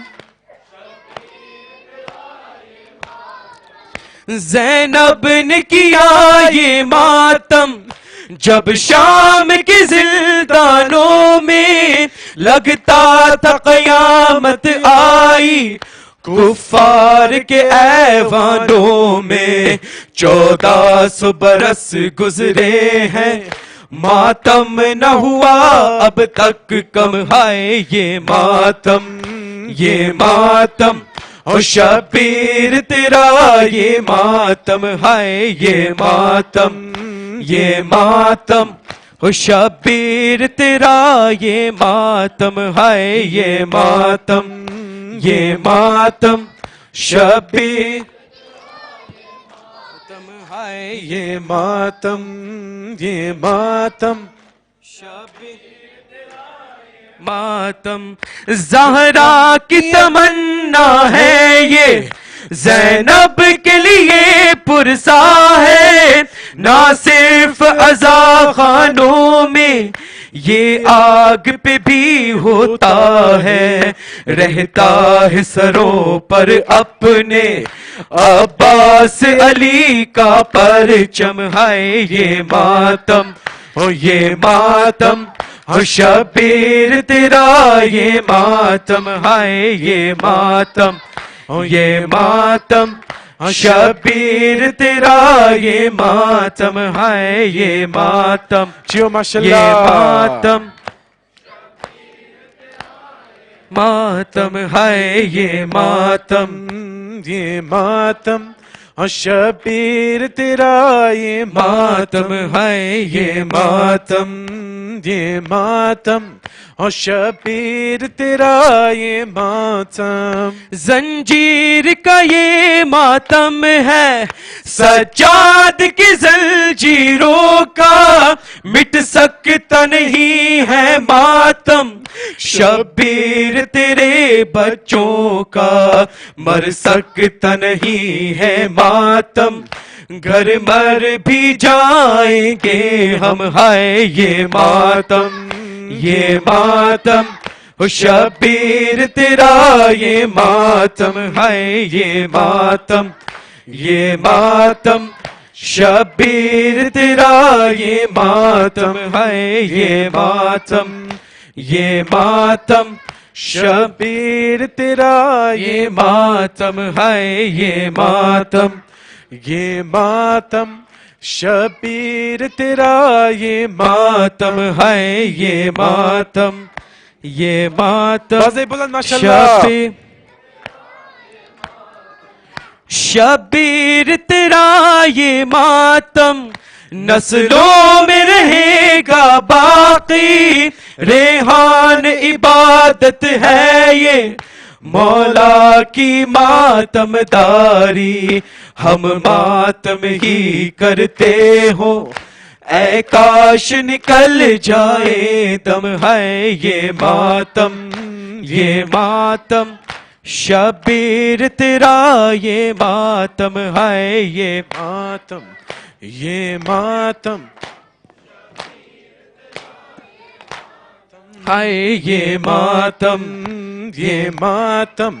اور شبیر تیرا یہ ماتم یہ سوچ کے روتا ہوں ماں بہن کھلے سر ہے کس طرح سے دیکھوں گا جو سامنے منظر ہے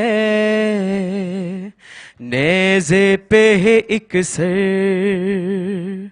روتا ہے جو اکثر کرتا ہے جو نوحہ لو آ گیا بازار مظلوم کا کنبہ جب شام کو پہنچا عابد کا تھا نوحہ لو آ گیا بازار مظلوم کا کنبہ جب شام کو پہنچا عابد کا تھا نوحہ لو آ گیا بازار پردے کا محافظ اب سر اپنا گراتا ہے خون روتا ہے وہ غازی جب بھی نظر آتا ہے زینب کا کھلا سر اور شام کا منظر سر پہ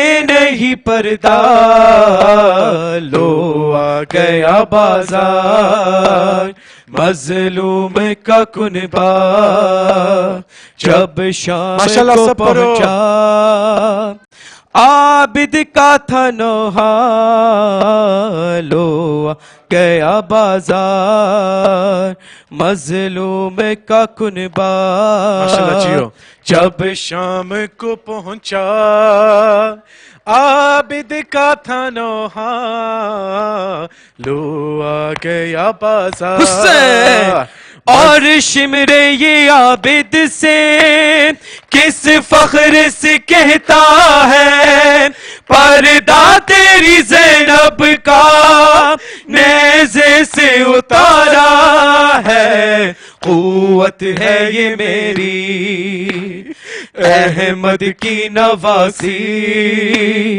کو شام میں لایا لو آ گیا بازار مظلوم کا کنبہ جب شام کو پہنچا عابد کا تھا نوحہ لو آ گیا بازار مظلوم کا کنبہ جب شام کو پہنچا عابد کا تھا نوحہ لو آ گیا بازار مظلوم کا کنبہ جب شام کو پہنچا عابد کا تھا نوحہ لو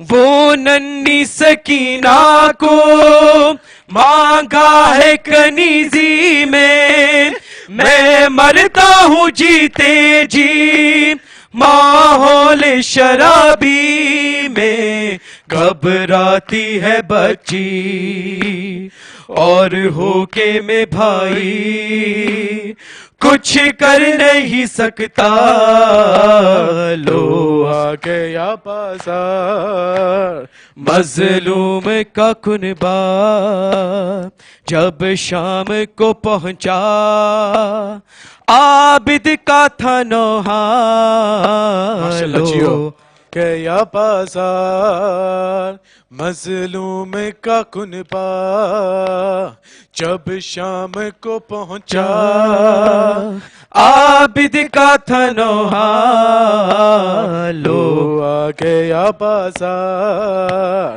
مظلوم کا کنبہ جب شام کو پہنچا عابد کا تھا نوحہ لو آ گیا حسین جس بی بی کو سورج نے ہرگز نہیں دیکھا تھا بے پردہ کھڑی تھی وہ شیطانوں کا مجمع تھا چہرے کو تجانی بالوں سے چھپائی پڑھتی رہی خطبہ لو آ گیا بازار مظلوم کا کنبہ جب شام کو پہنچا عابد کا تھا نوحال لو آ گیا بازار مظلوم کا کنبہ جب شام کو پہنچا عابد کا تھا نوحال لو آ گیا بازار مولا حق امام یا حسن یا حسین مولا حق امام یا حسن یا حسین مولا حق امام یا حسن یا حسین یا حسین حسین یا حسین یا حسین حسین یا حسین ہو وہ عابد بیمار تھا وہ عابد بیمار تھا وہ عابد بیمار تھا وہ عابد بیمار تھا چلنے سے جو لاچار تھا چلنے سے جو لاچار تھا اور شام کا بازار تھا اور شام کا بازار تھا اور مصطفیٰ کی بیٹیاں مولا حق امام حسن حسین مولا حق امام حسن حسین مولا حق امام حسن حسین مولا حق امام حسن حسین مولا حق امام یا حسن یا حسین یا حسین یا حسین یا حسین یا حسین یا حسین شبیر کی وہ لاڈلی شبیر کی وہ لاڈلی شبیر کی وہ لاڈلی شبیر کی وہ لاڈلی سینے پہ جو شاہ کے پلی سینے پہ جو شاہ کے پلی جس کی عبا بن میں جلی جس کی عبا بن میں جلی منہ پر تماچوں کے نشان مولا حق امام حسن حسین مولا حق امام حسن حسین مولا حق امام حسن حسین مولا حق امام حسن حسین مولا حق امام حسن حسین مولا حق امام یا حسن یا حسین یا حسین یا حسین یا حسین شبیر کی وہ لاڈلی شبیر کی وہ لاڈلی سینے پہ جو شاہ کے پلی سینے پہ جو شاہ کے پلی جس کی عبا بن میں جلی جس کی عبا بن میں جلی منہ پر تماچوں کے نشان ہائی سکینہ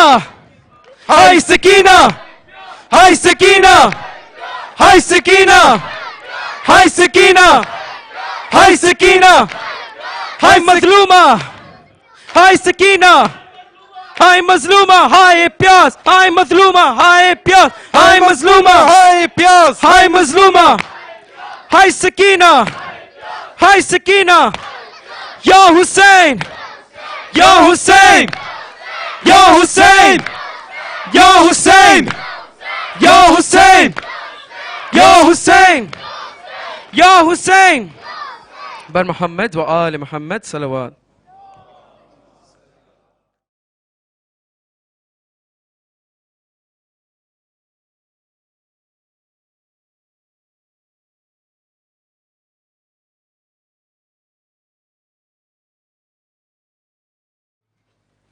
صلوا على Muhammad wa ali Muhammad. Brothers, if I could request you all to sit for a few minutes until we finish the announcements, please. There has been a change in program. Niyaz will now be served after Maghribain Namaz. We apologize for any inconvenience this has caused. As we all know, membership is now due for renewal. There are only a few more weeks remaining until the grace period finishes. Brothers and sisters are humbly requested to settle these at either desk.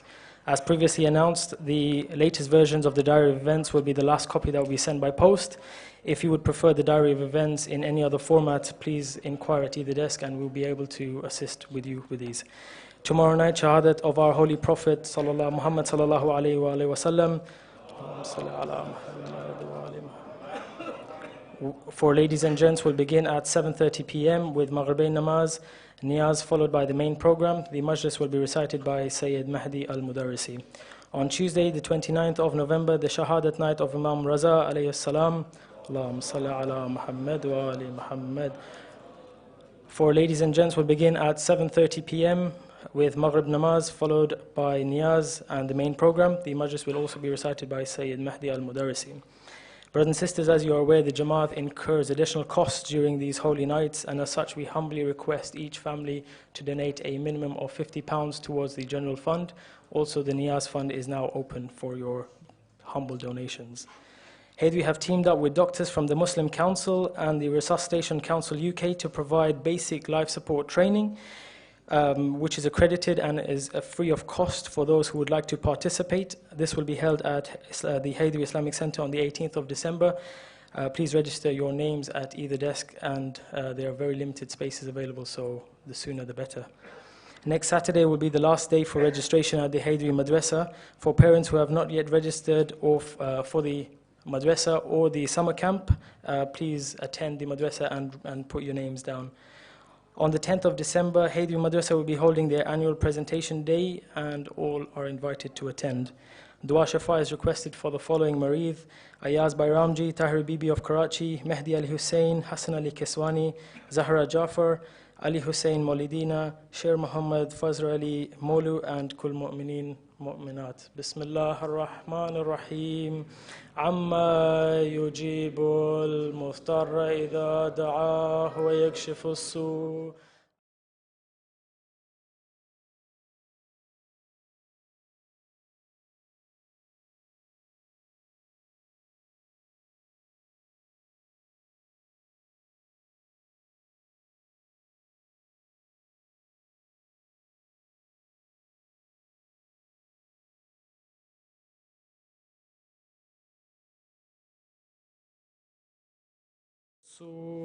Allahumma salli ala Muhammad wa ali Muhammad.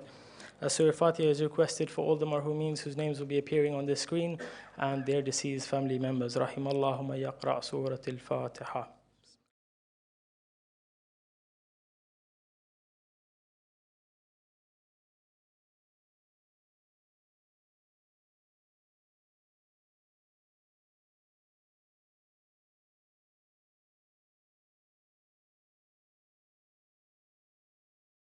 May I now invite Brother Neil Nasser from the Who is Hussain campaign to say a few words.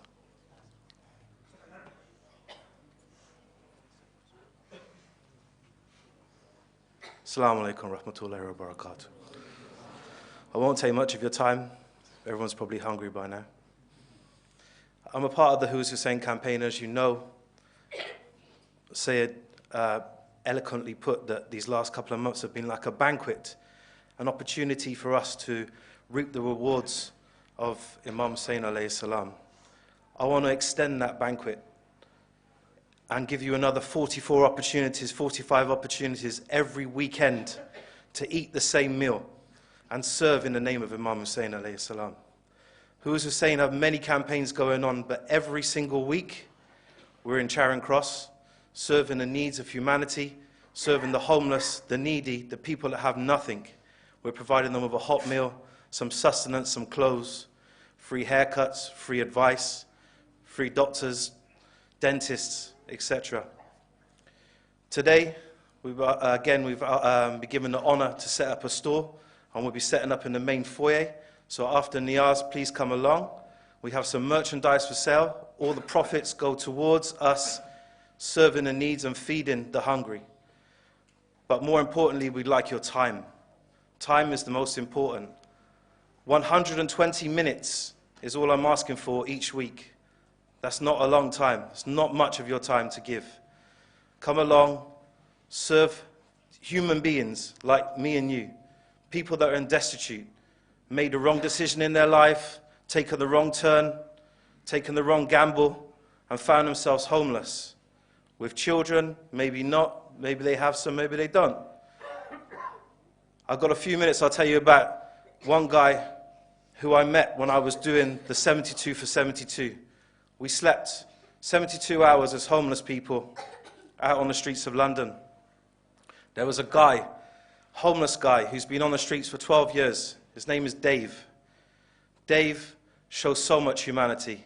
The guy is amazing. A normal guy like me and you with a family. He had a son of 5 years old. He was expecting a daughter. His wife was giving birth, and unfortunately the daughter came out stillborn. The wife couldn't cope. She had a mental breakdown and she left Dave alone with the son, the 5-year-old. Dave had to go and work tirelessly on his own, child support needs, tried to keep and maintain a roof over the head for the son on his own. One day, Dave's driving along after working a long shift. He was a crane operator on a building site, 12-hour shift. He was driving along. Next thing he knew, he woke up in hospital. In hospital. What's going on? His blood sugar level dropped so much that he passed out. He rammed into a tree and he killed his son. He killed his son. He was in hospital for 6 weeks. As a result of that, they lost his house. The landlord kicked him out onto the street. As a result of the diabetes, the severe diabetes he had, he lost his job, could never work again. So in the space of 2 months, 3 months, he lost absolutely everything. Why do I tell you this? He's just a normal guy, like me and you. 1, 2 change of circumstances in our lives can change everything. There's people here that were there yesterday. Dave was in the queue serving with us, along with us. Takes his jacket off and helps us out. So much humanity out there. So please, I urge you, you may not have any money in your pockets, but everyone's got a phone, everyone's got an email address. Come along, sign up, give us your details, join our crusade, join us helping humanity. Thank you for your time. Assalamu alaikum.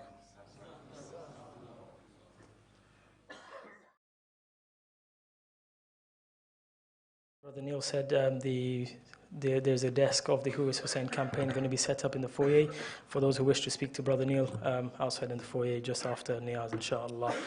May I now request everyone to stand for ziyarah.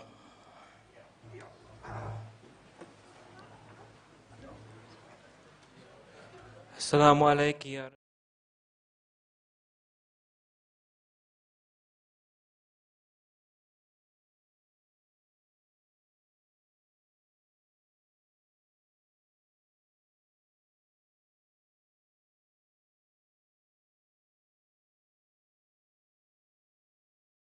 حسين خصوصا سيدي مولى أبو الفضل العباس ابن أمير المؤمنين وأختك زينب وبنتك السكينة. السلام عليك يا شهداء كربلاء ورحمة الله وبركاته.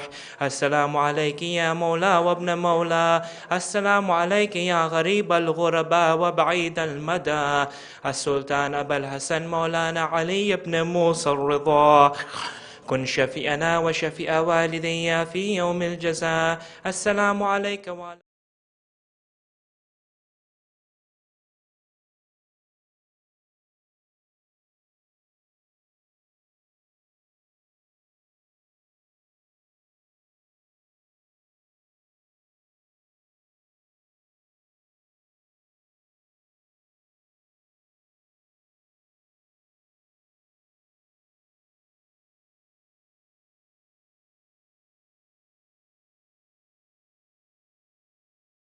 عجل الله تعالى فرجك وسهل الله تعالى مخرجك وظهور الأمر. السلام عليكم ورحمة الله وبركاته. اللهم صل على محمد وآل محمد. بسم الله الرحمن الرحيم. اللهم كن لوليك الحجة ابن الحسن صلواتك عليه وعلى آبائه في هذه الساعة وفي كل ساعة وليا وحافظا وقاعدا وناصرا ودليلا وعينا حتى تسكنه أرضك توعا وتمتعه فيها طويلا برحمتك يا أرحم الراحمين. اللهم صل على